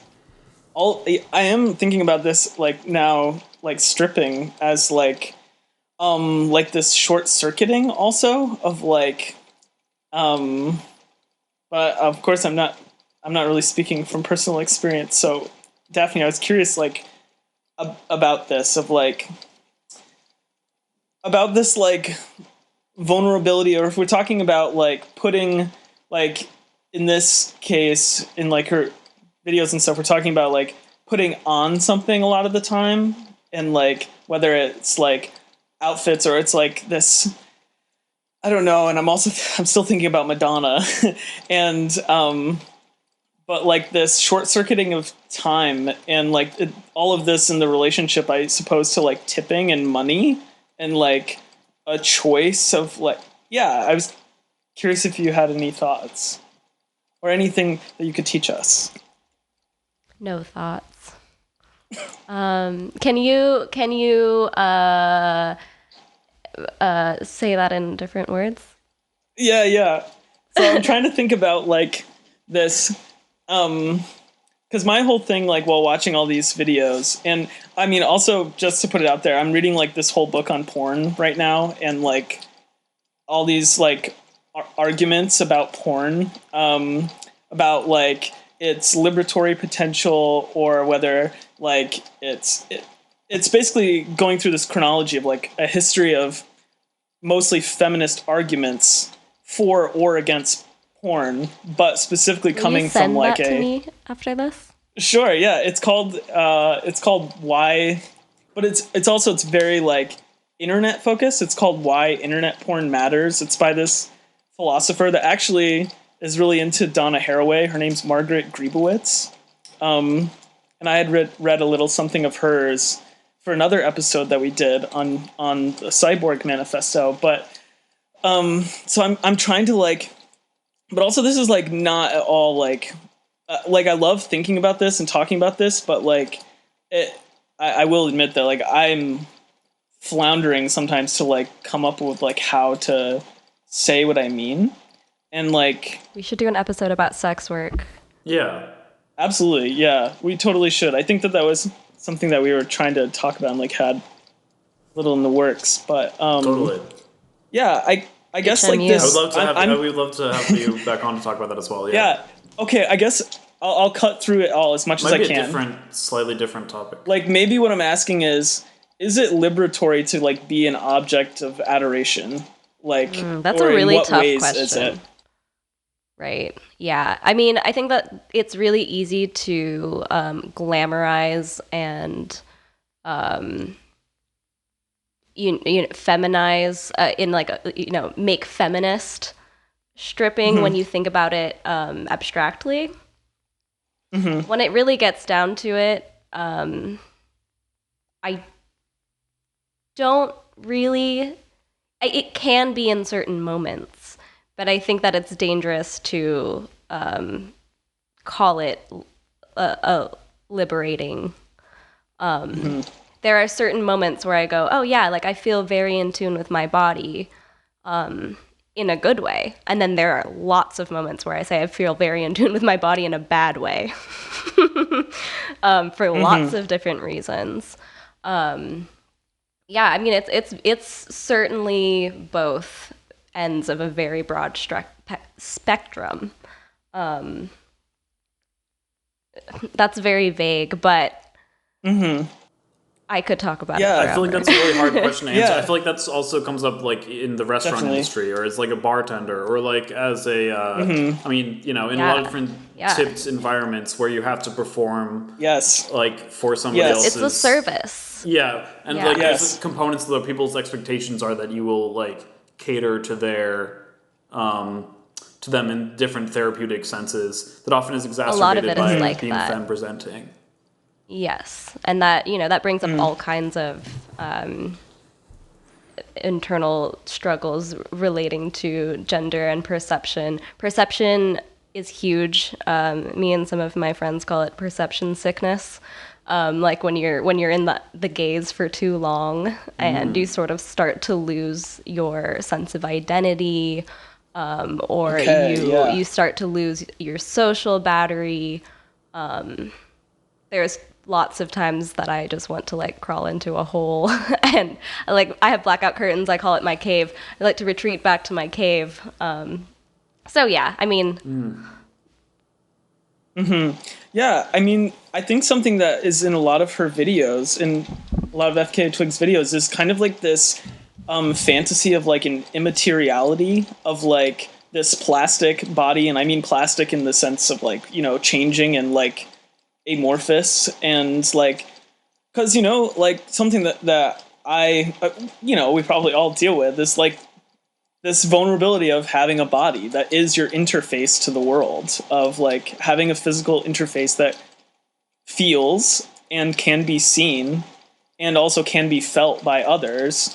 And like I'm trying to maybe pull something out of that's like because, okay, also, I'm just going to speak personally about all these things. I'm trying to, like, I'm trying to think about it too much. Like, okay, I was really ill, and when I was really ill, for, like, over, the course of, like, 2 years, like, Capri Songs came out in, like, this horrible moment in my life where I, like, was so detached from my body because I was in a lot of, like, pain and discomfort. And, like, one of the only things that actually helped me is listening to that album. I would like go out into the world, but like at the time I was living in a place where there weren't many people, but I was like kind of in a really weird state where I was like, I love dancing and I have my own like relationship to attention seeking and exhibitionism and all like wanting to be seen, but like in this moment, I really was just like I was so like embarrassed about like my body and the state that I was in. I was like very like thin and very like lifeless. And so like I would go out and I would dance in the dark in places where nobody could see me. And it's like one of the only times I think that I've had like a real personal relationship to like dance and movement like that. And it was specifically actually to that album, which I don't know if anybody's had like an experience like that with like an album or like that was the only thing actually at that time whenever it came out, 2021, 2022, I can't remember, but it was like 22. Yeah, I mean it was huge for me personally, and it was also like an intensely like I don't know, like even what to say about this, but like a feminizing moment or something of coming to terms with like a queerness that I hadn't felt before. That was like, okay, this is the way forward. Like this is actually the way of like a new life, and like I don't know, like the old, like whatever old, more able me like, and masculinity's relationship to like an ableness and like an able-bodiedness, like that has passed, and I have to like come to terms with that. But it's embarrassing, you know. I'm having like a lot of shame about it, and working through that with this album was like a really interesting experience, and really. So when we were gonna like talk about this, I was thinking about that, and but that was all like very private. But now I'm telling everybody about it. Oh, it's really cool. It's amazing that it provided you that sense of self and returning to your body and release of shame. It's so amazing that music can do that, and especially, you know, I think she's an artist that is so true to her mental and physical tribulations. And she really like embodies those things and expresses them in a way that sort of lets you in and makes you feel like you're part of the community. Yeah, that's great. Yeah, and that she had this after like this whole horrible like relationship being abused. Well, and also like Shia she was LaBeouf, also that, and then like made it, you know. I mean, she also had that really Talking intense about rebirth. physical ailment too. That like, right? Did you know about that, Carson? Yeah. The fruit bowl of pain. Yeah. Yeah, I felt that. I read that too, and I was like, yeah, that's like. And I've been on this whole thing about dance as being something that, or it doesn't have to be dance, but I've been calling it like movement, and like Movement, I think for I got sure, like yeah. really, like into like, okay, like it is not actually metaphorical. It is very literal. That like if you want to move through something, that like movement can, like like the metaphor isn't even like real. It's like so literal. Or it was for me, and I think a lot of people experience something similar. Yeah. I think I just have a question in like on the movement spectrum, right? Like what do you think you're touching when you are moving, right? Like not just through space, but you're saying, I mean, everything that you've mentioned is like there's a pain moment. I'm moving through that pain with this motion, but like I think there's personally, maybe I should clarify, I think that there is a connection between like the physical and the abstract going on, but like you're touching something, like you're putting your whole like your hand in the pain, like that fruit bowl of pain. Like I think FKA Twigs is putting her hand in there and like doing something with it. And do you think it's like you're numbing it? Like what are you touching? Like is that too abstract? Should I be more literal with how I'm talking about it? I think it's grounding. I think that it reminds you that you have a physical body, and that instead of this sort of ambient pain of just like, it feels very like intangible and abstract when you're sort of just sitting there and in pain. But when you're moving, you can sort of compartmentalize, and maybe that's walking around when you have a rolled ankle or something, for example, like reminds you exactly where that pain lies, rather than, maybe that's not the best example, but I think it's so easy to get sort of like abstract in your brain when you're not in touch with your physical body. Like sometimes when I'm feeling mentally fucked up, I'll get a tattoo, and then I'll say, okay, I have a physical body that experiences pain and all of these sensations, and it's super fucking grounding. But I think you also answered my second question, which is doesn't really require music, which I find kind of interesting. Like maybe this is just me, but and to bring it a little bit to FKA Twigs, I often find that there is a disconnect between her as a singer and her as a dancer when I'm looking at her, and the music, like just as we mentioned in Mother Creep, like the sound is different on the album as it is on the video. And so I wonder if there is, does music enhance it? Does music put you in a third space. What is music doing in this moment, right? Because you're mentioning the album helped you touch into that, but then now you don't have to listen to that album specifically to touch that moment, right? Is it a bridge of sorts? And I'm kind of just asking the room here as we sit in this kind of more vulnerable moment. I'll just touch on just like something that came up in the last episode was like this that I also like feel like it has a lot to do with a grounding and embodiment in like a substance, in some sort of substantive world, material world that has like that is spirited through I don't know, like I think that maybe for me, I don't like. I've been thinking about pain also a lot, and like pain as a phenomenon, pain as an experience, and pain also as like like grief and memory and trauma, and like the ways that we can move through these things. And I do think that like. I read a lot, but like when I was going through this whole period of illness, I was like not reading at all. Like I couldn't even read. I was like, I can't do this at all. But something that I could do was like, oh right, I have a body, I can move, and like I don't know the basic knowledge of that. Maybe it has, it is like a very birth feeling thing of like you come out and you like discover that you are a being and you have a body and like. Yeah. Gaining some consciousness from that, some self-consciousness, some, yeah.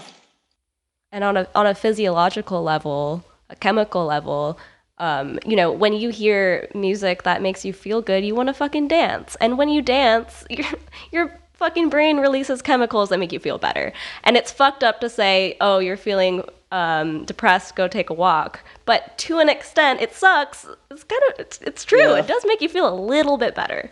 So that album provided a beat to fucking dance to. Yeah, I love that there are tried and true like methods that are like, okay, sure, we can be like really cynical about all of these larger things, but like, I do agree that there's like, there are some tried and true things, and walking was one for me, dancing was another, and it's like, I am partial to like some of the body science stuff. So like I love that you brought that up, and like on a very like chemical level, like you do feel better, or yeah. And it's just funny, like sort of for those of us with that mental illness, you get told by people who don't have it, who don't neurotypical whatever people. Like, oh, I'll just go take a walk. That's the classic narrative of like, they don't understand my struggles, and it is easy to say for somebody who's not experiencing these issues, what are you so mad about? Go move your body. But it sucks when it works. Yeah, there's like the try yoga meme, or like have you tried yoga, or breathing? Also, we talked about a lot last episode, and like I am really interested in like these physiological tricks. It's kind of bag of tricks of like healing bag of tricks that you can rely on, of like stimming. Like that's when I first realized also that I like for sure like stim a lot physically. Like I've always been someone who like shakes my legs a lot, bounces my feet a lot, like taps on things a lot, like rubs myself in certain ways, and like all of these things I came into more of an awareness as like, okay, these are like strategies, these are techniques, these are like things that I can rely on, that a lot of us rely on like a physical level, of how does the physical like inform whatever else beyond. And okay. Yeah, I could talk about this a lot, something you're touching on a lot of things, and then the last question that I had in the series was like, in those moments, right, where you had to make the conscious effort to decide to do these things, I'm more so trying to tie this back to performance, right? Because you didn't, like, it was unnatural, as you were saying, like, to do it at first. And these, maybe the bag of healing tricks, I think there is, if I were to speak from my perspective, there is something important about deciding to do it versus just like doing it naturally, right? Like it's it's part of the spell. Part of to create the magic, you have to perform the necessary steps in order for that magic to happen. Okay, wait. I think maybe my answer. I'm gonna just interject to say that like I do really think there is a necessity to these things that like you come to an awareness of like there is no other option. So it is. I think it gets beyond like choice of like, well, maybe not beyond, because there's still like, oh, do I get out of bed or like, but it's like at a certain point, I think you do hit like, and I think we'll talk about this also continuously with talking about addiction of like, there is a point where you have to like do something else. Like you simply cannot continue to do what you're doing. And I'm getting this from like, you know, people who talk about like, yeah, like boozing, like alcoholism, like there are you can't continue to do what you're doing at a certain point. And like, I'm not saying that my situation was the same, but like I am interested in this necessity of like, and also like on this class level of like, you know, people have to sell their bodies at a certain point, like whether it's through working in food service and going through the choreography of that or whatever. And I was thinking about that a lot too in preparation for this episode of like pandemic times of like the choreography through your room and through your house and like, or wherever you're living, and like the routine of like that you're moving through. And like when I'm at my job, like what is my body doing and like how am I, you know, like how am I resisting, you know, the like perfect system of this, of extracting as much labor as possible for myself? Like how am I stealing time for myself, like through movement, through like being like, I don't know, a little weird or anything, like doing unexpected things, saying unexpected things that are maybe going to get me in trouble, but also like I actually really like this moment where FKA Twigs starts pulling the silk out of herself. It's like this gotcha moment of like really like, okay, actually something else that I'd wanted to bring up when I was watching these things, like her like really jerky like dance style a lot of the time, like movement style, and like also the camera, how it's filmed in this like jerky kind of out of time sense a lot of the time. It like reminded me of like, okay, this was all like the predecessor to like if any of you saw Everything Everywhere All at Once, that just to put it out there, I didn't really like for a lot of reasons, but also like I thought that movie was really so good. Yeah, I love that too. But so good. that's crazy. Oh my Yeah, God. it's Okay, fine. yeah, We don't have to talk about it. We can agree to disagree. That seems to be the agreed upon thing, and I think it's interesting. But like I liked like this, seeing like this bit of a lineage, perhaps, of like, okay, she was doing this sort of thing before this movie came out, and then like this movie is kind of just like the maximizing of all of this, of like, oh, making this all the time, like at any moment, like you can have like these like mastery gotcha moments where something like changes like very literally, physically, chemically, in like this, I don't know, like, and also just maybe we should talk a little bit about like, 2 weeks as well. Like it's deprogramming, so it's like I think that like it's deprogramming as a because sad like, day. Sorry, we're so. I mean, we need to. Yeah, I would love to like circulate back into maybe either Sad Day or Home with You, but I wanted to like maybe combine some of these threads and maybe point them towards like a pop performance. I think that like I think that as a, you know, also neuroatypical person, like I think that a lot of the burden of being in everyday society, a lot of the ways is that you have to not move in certain ways to be socially acceptable. Yeah. And I think that you're not free to move your body. And I think that moving your body is an essential aspect of thinking and of as well. Like thinking and the mind is connected to the body and to movement. And then I think that another thing to bring in is that like a pop artist, kind of their craft is working their way into your psyche and becoming addictive and becoming, a sort of like it's a pathogenic art form. It's supposed to be something that is viral. It's supposed to be something that is ingested and A little becomes part of brainworm. your brainworms. Yeah. So I'm really interested in the types of pop art that infect masses and that's mass marketable, but then enables a mutation and it enables a corrosive element that you can then like corrode what you're programming. Like it's deprogramming through virality. I think it's From interesting too brainworm because to brain rot.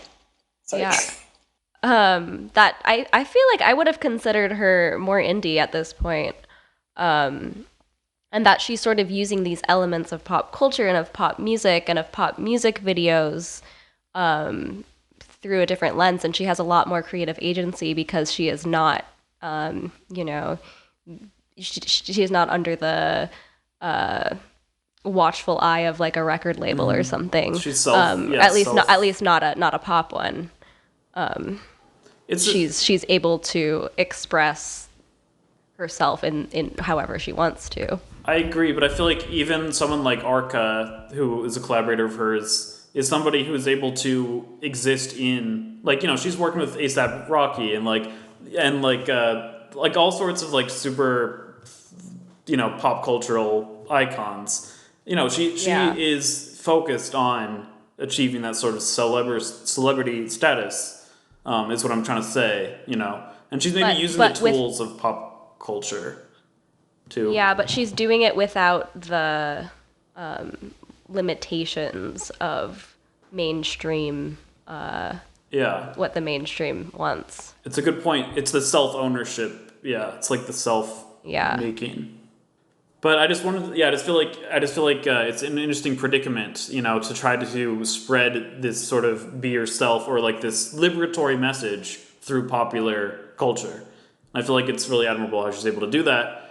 And I also just wanted to touch on this idea that like the programming of movement is like connected to the programming of thought, and conversation, the censorship of conversation and thought. And I think that like trying to liberate all those things often seems to be nonsensical or, aberrant if you're used to traditional programming or like, hegemonic programming. I was just gonna say that the reason that in preparation for this, I picked like a couple music videos out of it was so hard to choose. I was like honestly just spinning the wheel. But I tried to choose like one of her more recent videos because I was thinking about the evolution of her artistry, and how wondering if maybe she has shifted her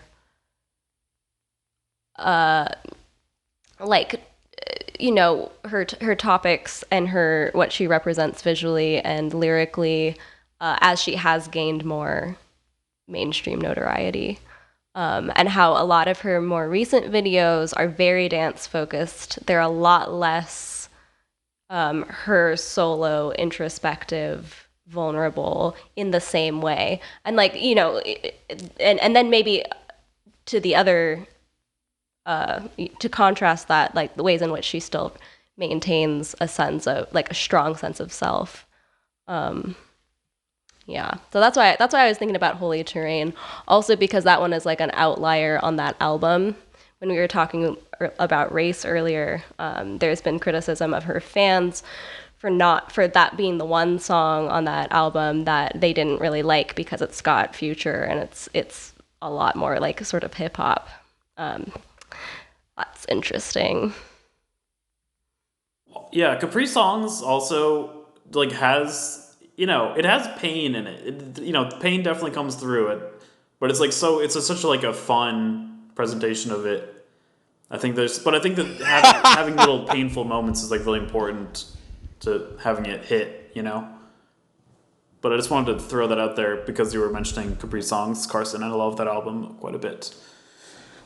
But yeah, like everybody knows that I want your love. Like it's cute and like but it's like relatable. Yeah, the baby in a painful boy way, line man. I kills mean, me. like if you're saying that, that's like being vulnerable about like about like it could be heartbreak. Oh or my it could god, be, you're telling your crush that you like them. That's crazy. Yeah, but it's also like she's kind of like shouting it, being like, like We're just like hanging out, aren't we?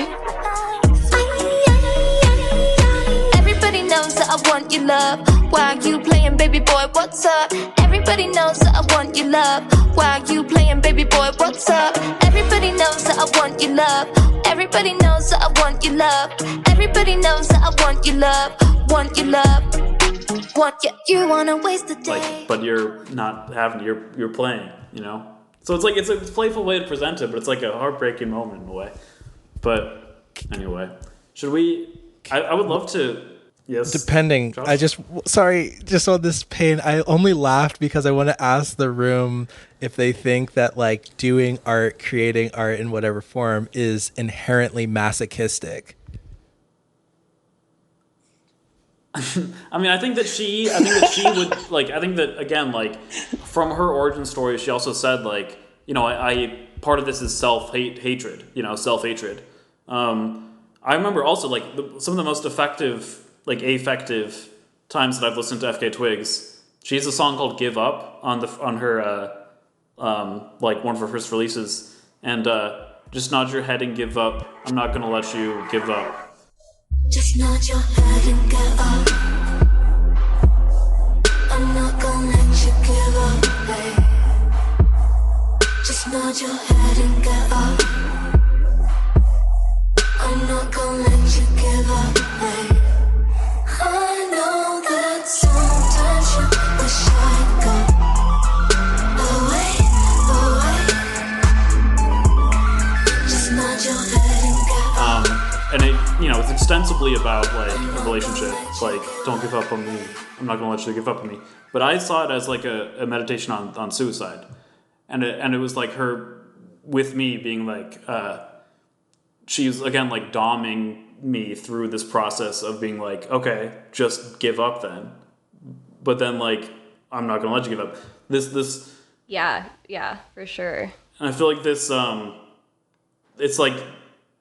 I think that the Melissa too, the music video, the long one that we just talked about, starts with a self-swallowing, like a self implosion. And I think that maybe it's not even just. I think that it is a certain type of death to inspect yourself. You have to like haunt yourself. You have to be able to see yourself from a different perspective. So it requires a kind of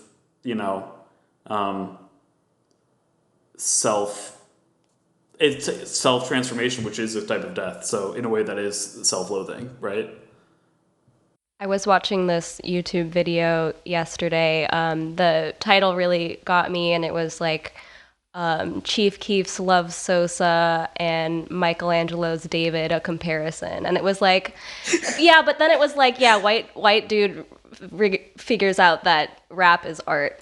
Like, okay, but his premise I completely disagreed with, which was that everything is art. He was like, take an object, like somebody, and his premise was that the conception of something in someone's mind is what makes it art, and I think that that's bullshit and boring. And I would say that, yeah, I do agree that to an extent it is various types of pain that create art. I think that you have to confront yourself. One has to confront oneself And that can be in really deep ways, and that can be in, you know, I stubbed my toe and I'm gonna write a fucking song about it because I'm mad.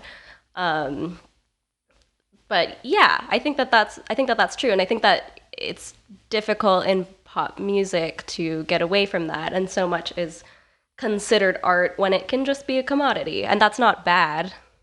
But I would say that, yeah, yes, that's my final answer. I would also argue that making it a commodity could be painful to the artist but Right, let's and it go- can just Yeah, that's what I'm Yeah. saying. Like there are like I'm really interested in people who actually do like pop art, or like people who try to find something artistic within pop music or pop culture. And I think that sometimes things can become art later based on perception. I think that is a huge aspect.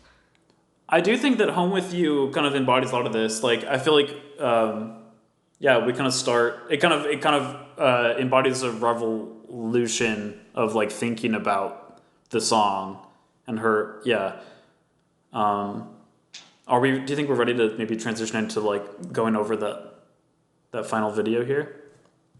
I'm so wild for it, seen it, tried it, I die fully on my terms when I get my lessons. Learned apples, cherries, pain, breathe out, pain. No, Novocaine, still maintain my grace. How come the more you have, the more the people want from you? More you burn away, the more the people earn from you. More you pull away, the more that they depend on you. I never seen a hero like me in a sci-fi, so I wonder if you need to remember me. I wonder if you think that I can ever raise you up. I wonder if you think that I can ever help you fly. I never seen a hero like me in a sci-fi, but I save my life if I thought it belonged to you. Mary Magdalene would never let her loved ones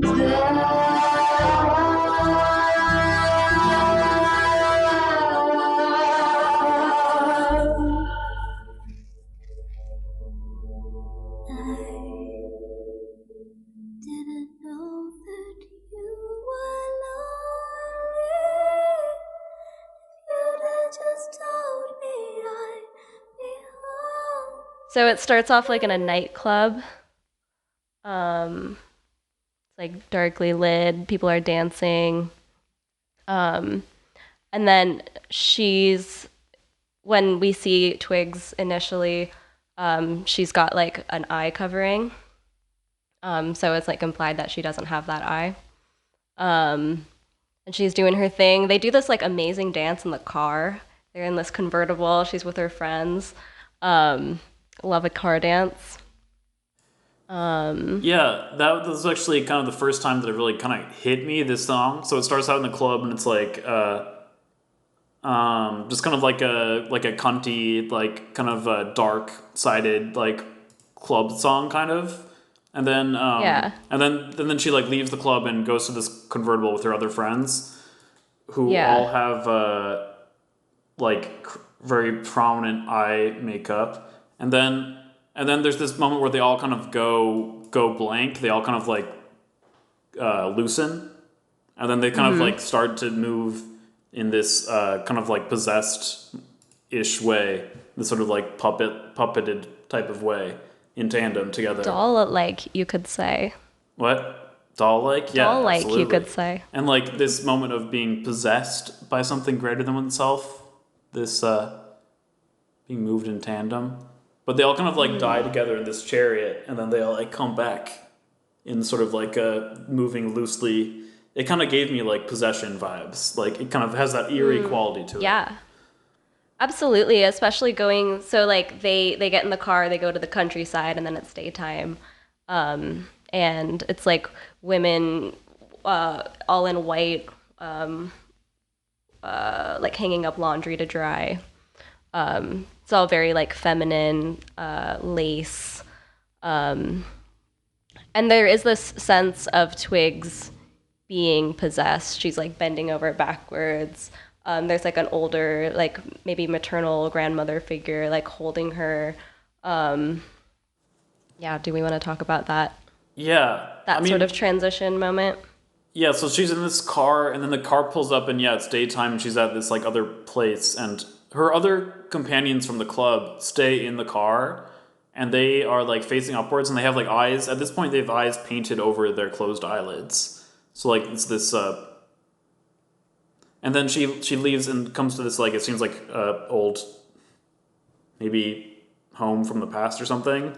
Yeah, and then this like older Like British country home, you know? right. And this like older like black woman does like it looks like some kind of like incantation or something. She's like doing some kind of spell thing. Yeah. She's got like components. She's got like reagents and stuff. She's doing some sort of ceremonial thing with FKA twigs.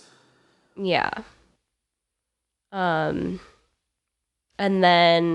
Twigs is like still without the eye, but she's got a band-aid over instead, but same situation. And then she's running Yeah. in this like beautiful long white dress. I never knew that you were lonely. If you'd have just told me, I'd be running down the hills to be with you. And then let's see, clicking through. Oh, she like finds herself in the water. This is all giving sort of, I mean, to me, all white in the water, it's giving baptism, it's giving rebirth.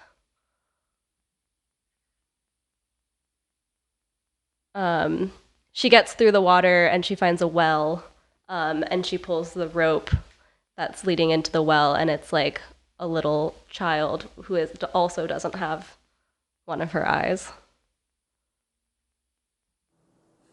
Yeah, and then they're just like embracing. Yeah. And then at the very end of the video, it's revealed that she does have a second eye, but it's like where her belly button. Right. Such a crazy. Discuss. So much there. This is delicious. Yeah. So maybe, I mean, there's this fixation on eyes. Do you guys have anything to say about eyes? Does this have any resonance? Yeah, I mean, from what I've seen with all of the videos, let me fast forward because I get long-winded. The eye in this scene seemed to me to like represent that like the gaze is her mother, and that like the way that she manipulates perspective, the way that she manipulates perceptions of herself, and like as she's communing with what I assume to be her younger self, trying to say like, oh, look, like who's, this is us. And it's like, oh yeah, like what fuels me from the start is this like maybe even critical eye that I have, right? The ability to like see something and internalize it so close to my core that it becomes who I am. And I also, to maybe add a different perspective, the eye covering sort of gave me like, and this is like Odin sort of like losing his eye, giving it to the world tree so that he can have knowledge, that sort of thing, like kind of evoking this sense of like sacrifice in order to know. But that's me putting my own little stain on it, I think.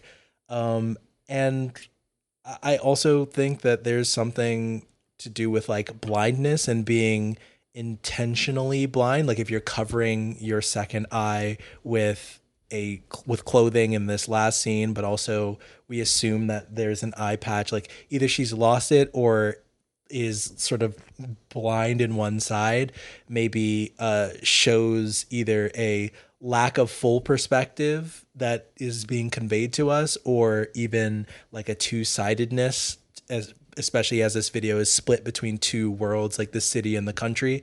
So those are my thoughts that I had. I think there's also a sense of protection. The core is like, when we think about where you're vulnerable, where I think about like I had a rabbit as a kid, and rabbits are very protective of their soft bellies. And he was so trusting of me that he used to let me like put him on his back and I could rub his tummy. And that was like the ultimate sign of trust. But so I think about like protecting one's vision, protecting like how your perspective, when I just think about like what eyes represent, to keep that very close to you, and that the perception of an outward person, seeing somebody without an eye, you say, "Oh, you only have one eye," when really, the truth is known. Telling your younger self to trust yourself because you know what you have, you know what you are, you know how you see the world. So sonically, the song kind of evolves from being like kind of like almost like kind of fried and doctored up, like it sounds like it's edited, to it gradually becomes more and more expansive and like natural sounding, like someone is truly like just singing it while running down a hill. But it starts out kind of like closed and like dun, dun, dun, dun. Like little tiny phrases, like someone's like barely even breathing while they're speaking. And then this is mirrored by like the like darkness of the club transitions to like a street scene where you have like street lights happening, but then it's nighttime, and then it's transitioned to daytime, and then like all this white stuff. And then like there's Josh mentioned this idea of maybe like half your perspective is being blinded. I'm thinking about like being at the club or being in nightlife and like being far away from the awareness of one's family. I've definitely tried to shut out my family at a lot of like club scenes and in a lot of like my 20s. When I'm like at a warehouse party or something, sometimes they wander into your mentality a little bit and you're like, okay, no. But it's like interesting to try to combine those two into one video. I don't really know what the conclusion is there. I will say that I have danced to this song at the club, at the strip. Oh, really? Oh, shit. Pretty intense because, the beginning of the song, the second half of the song is like pretty intense, like kind of angelic soprano, choral. And so there is quite an arc that presents itself, which is really fun to work with at the club. And then also, yeah, certainly with my experience at the strip club, shutting out my family from my thoughts certainly comes up. I don't know. Does it seem like a deprivation? Or like is it truly like or is it just like, you know what I mean? Like is it just like the one-eyedness, or is it the Odin, like, by blinding that side you can like let the other side express itself, in different ways, or learn knowledge that you wouldn't have if you had both eyes open, so to speak? Like, is there maybe a shadow work element to this?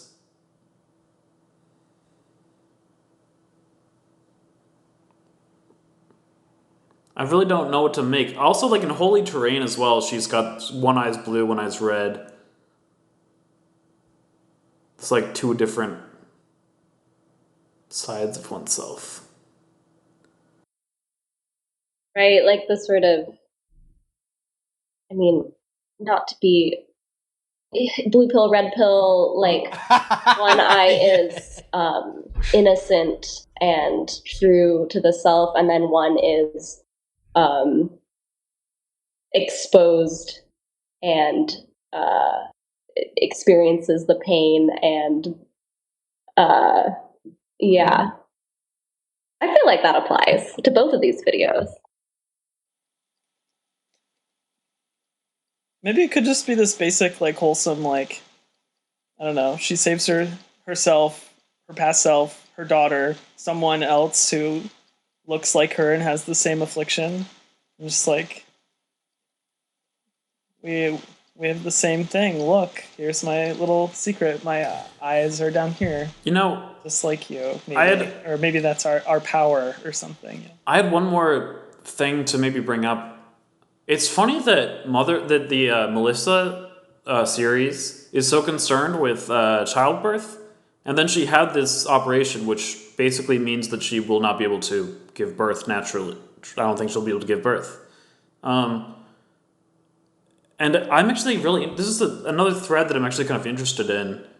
Is kind of like a this is like politically incorrect to say, but like there's kind of this. I'm interested in this idea of like preordaining one's own medical fate, or like almost writing it in, because like she has this whole series, this whole like operatic series, you know, in Melissa, which is about a queer type of mothering, and this like, you know, it's a stillbirth slash, you know, not normal birth, ectopic birth.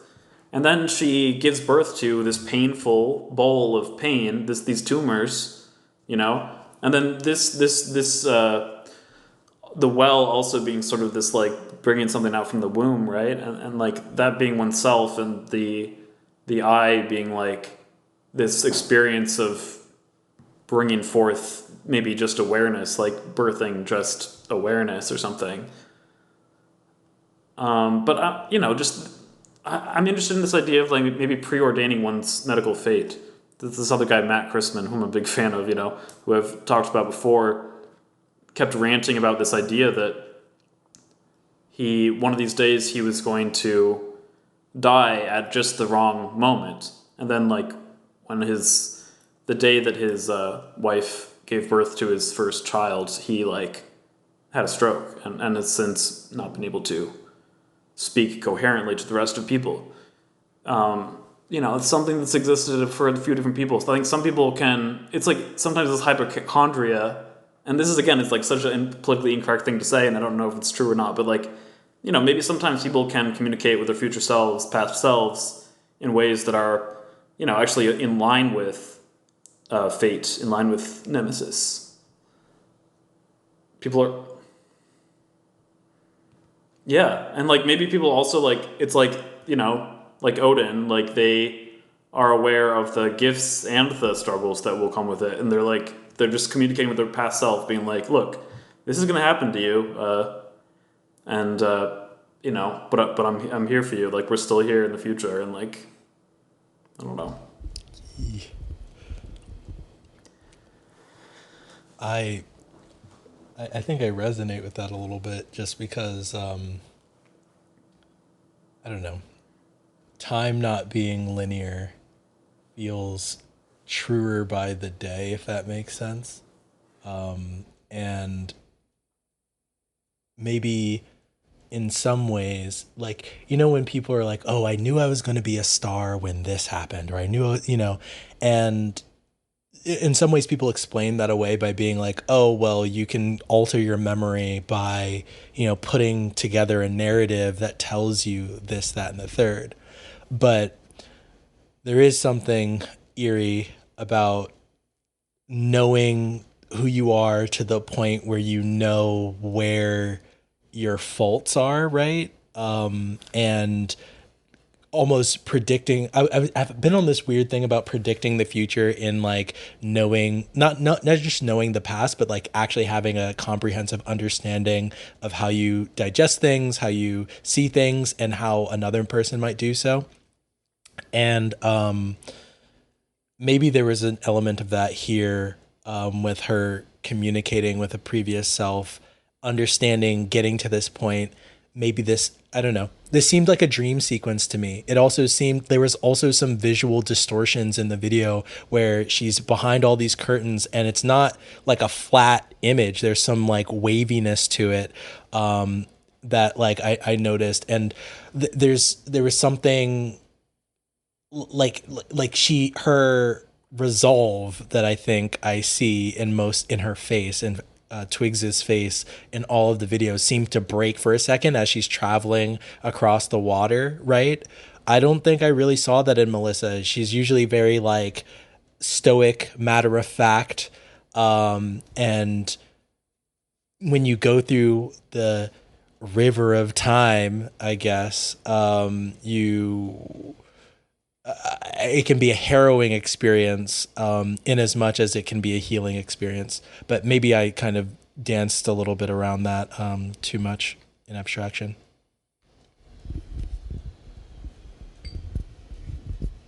There's so many ways that we can interpret the river too, which is certainly a tangent. It could be all kinds of things.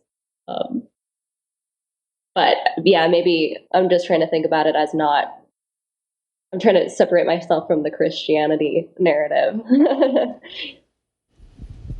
Well, could it even be a confrontation of that? Because I was getting a lot of like Baptist imagery generally, right? We're talking about the baptism, but we're also like, take me to the river, right? Is a very like Southern, like I was getting US traditions in a lot of this, especially with like, okay, we leave the club and we go to the countryside. What up, Daphne? Oh, I was just, when I was watching it too, I was like, she's British. They're British. Like, how can I think about it that way instead of bringing my American perspective to it?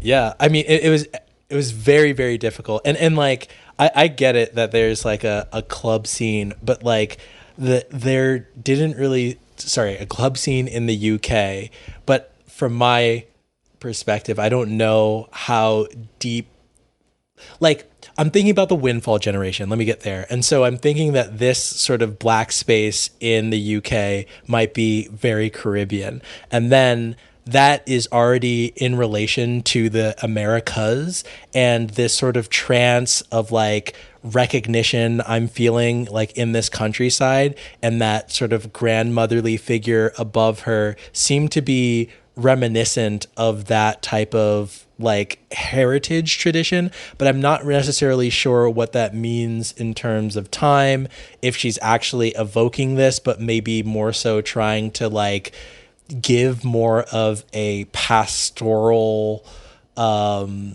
feel to things without it being overly white as a British person. So I don't know. Like I'm trying to limit my like, this is the new world in it, you know? I mean, I know that, again, not really knowing anything too much about it, but I know that like Caribbean spiritual traditions also involve like the white garments and like water and stuff. I mean, like, and also like Christianity often like in those traditions being syncretized with older beliefs. So this,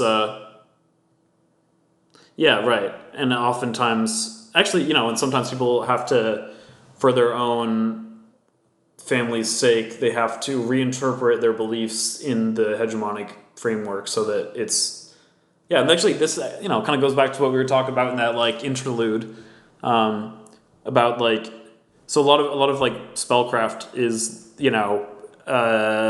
seen as completely insane by like the status quo.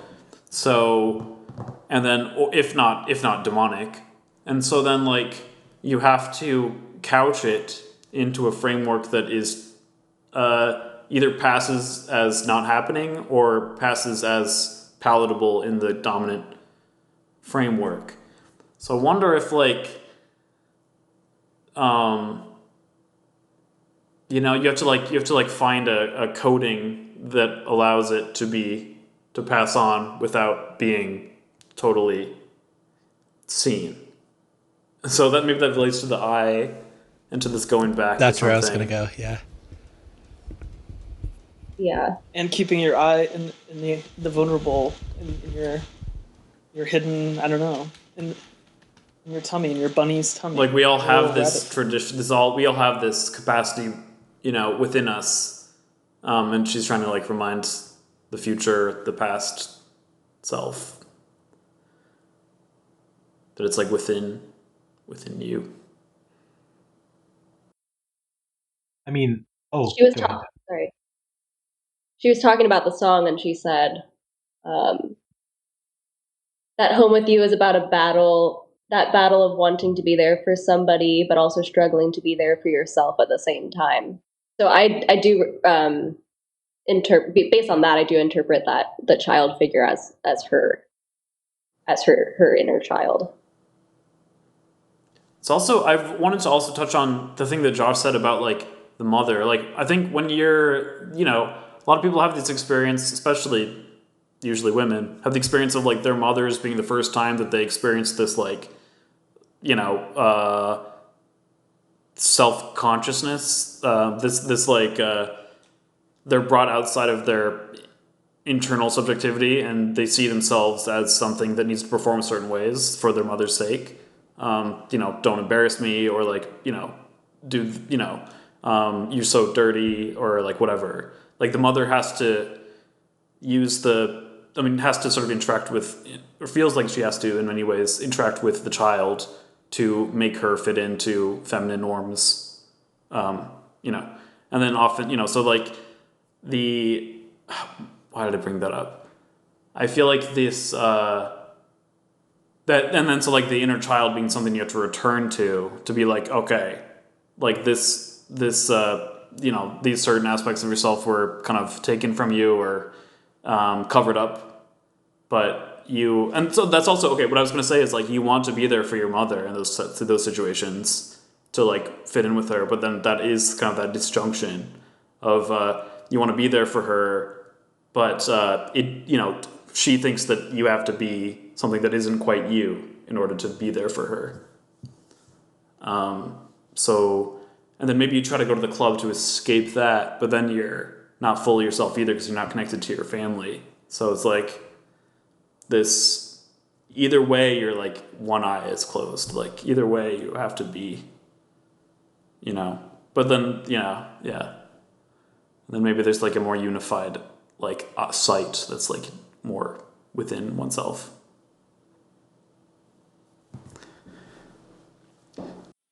I like this short little thing, just real quick, that I know, Jack, you also like Gloria Anzaldúa. Mm-hmm.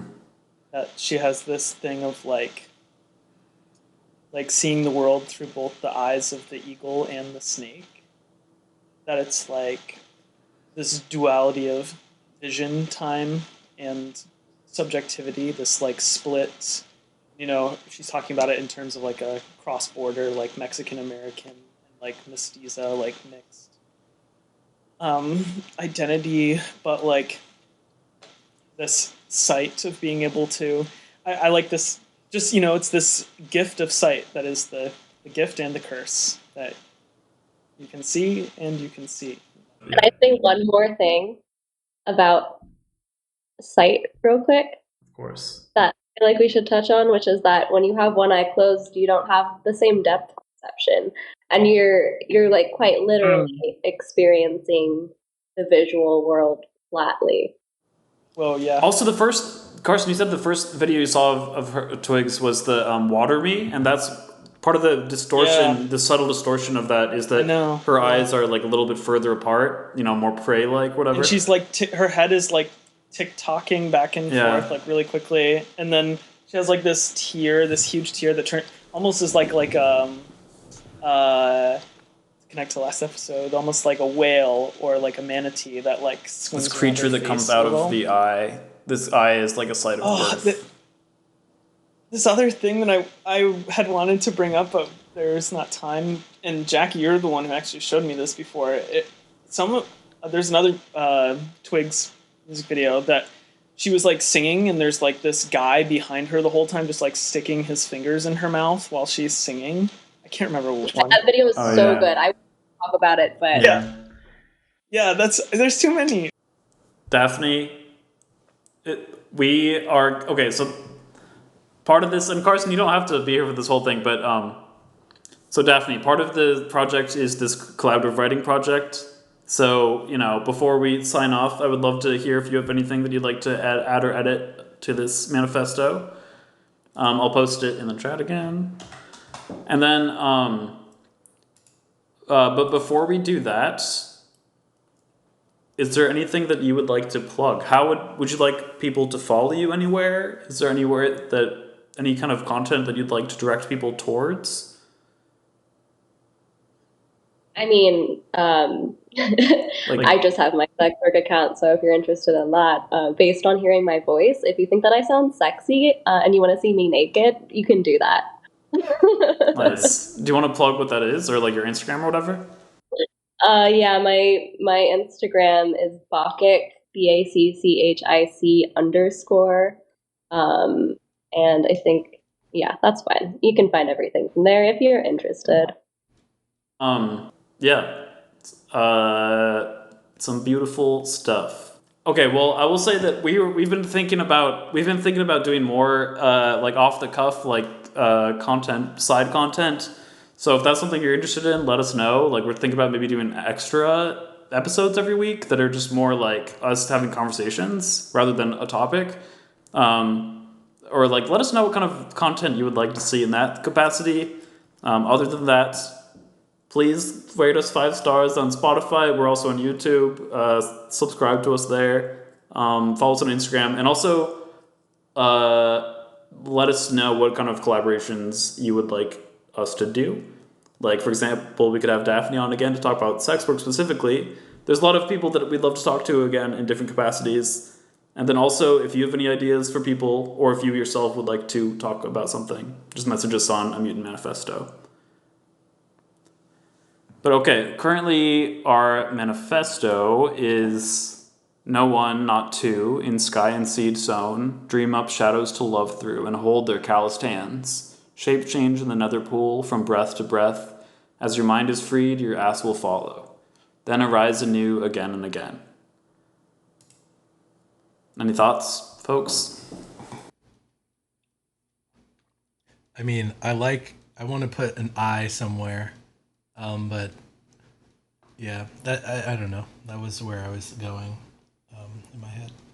Like, when you gaze into something, what do you see? This sort of like, what is the reflection coming back to you? Something along those lines. It's perception of self. It's the gaze of yourself. It's sight. I'm just trying to think about wording. No, yeah. What do you see from what you reflect? Yeah, when you gaze into what? Into the mirror, into the well, into what? What do we? I had this turn of phrase in like episode 1, which was like me looking back at my essay. That was like you have to change how one looks. In order to see things, you have to change how one looks, which means not only like how you looked, but also like how you appear. So it could just be like, how do you look? Like at the end of this, it could be like an open-ended or something like that. Like, how do you look? You can interpret that in all kinds of different ways. You look. I mean, yeah, I can't help but also think about the club and like all the mirrors at the club, and you're like, and also just like this kind of like, you know, whether it's a drag performance or like burlesque performance or whatever else, just being like, you know, how do you look? As like this sort of like challenge, but also like bringing you into this queer circle, you know. And also like a little check-in. Yeah. Yeah, like looking at your, you know, checking yourself out, yeah. Being like, okay, like looking at yourself in the eye and being like, okay. How you looking? Here we are. Cool, I love it. Okay, cool. Daphne, would you do the... Yeah, lovely, wonderful. Daphne, thank you so much once again. It was so nice to talk to you. It's been a while. Yeah, thank you so much for having me. I would love to be back.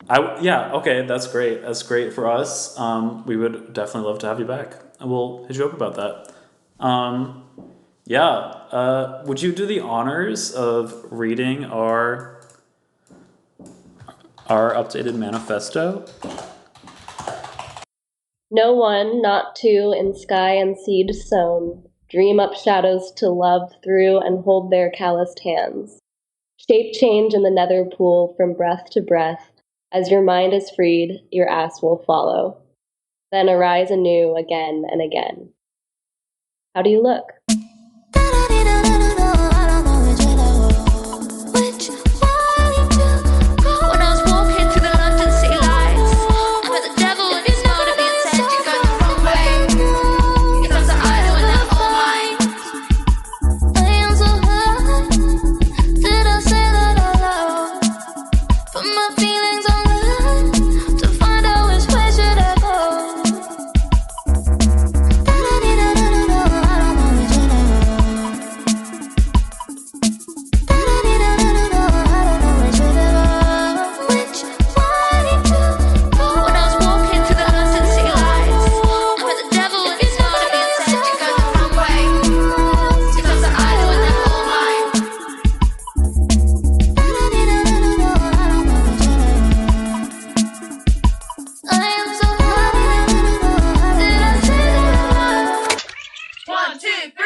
left.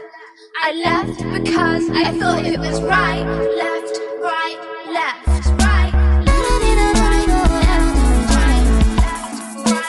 Then on Twitter, there's the whole I want to be a rock star's girlfriend. But yeah, the difference between me and all those tweets is that You're not like I'm the rock star, not my boyfriend. I'm not the rock star's okay. girlfriend. I'm the rock star girlfriend. Do you get what I mean? The girlfriend who is a rock Like, star. I'm not the accessory to the rock star. I'm the rock star. Do you get what I mean?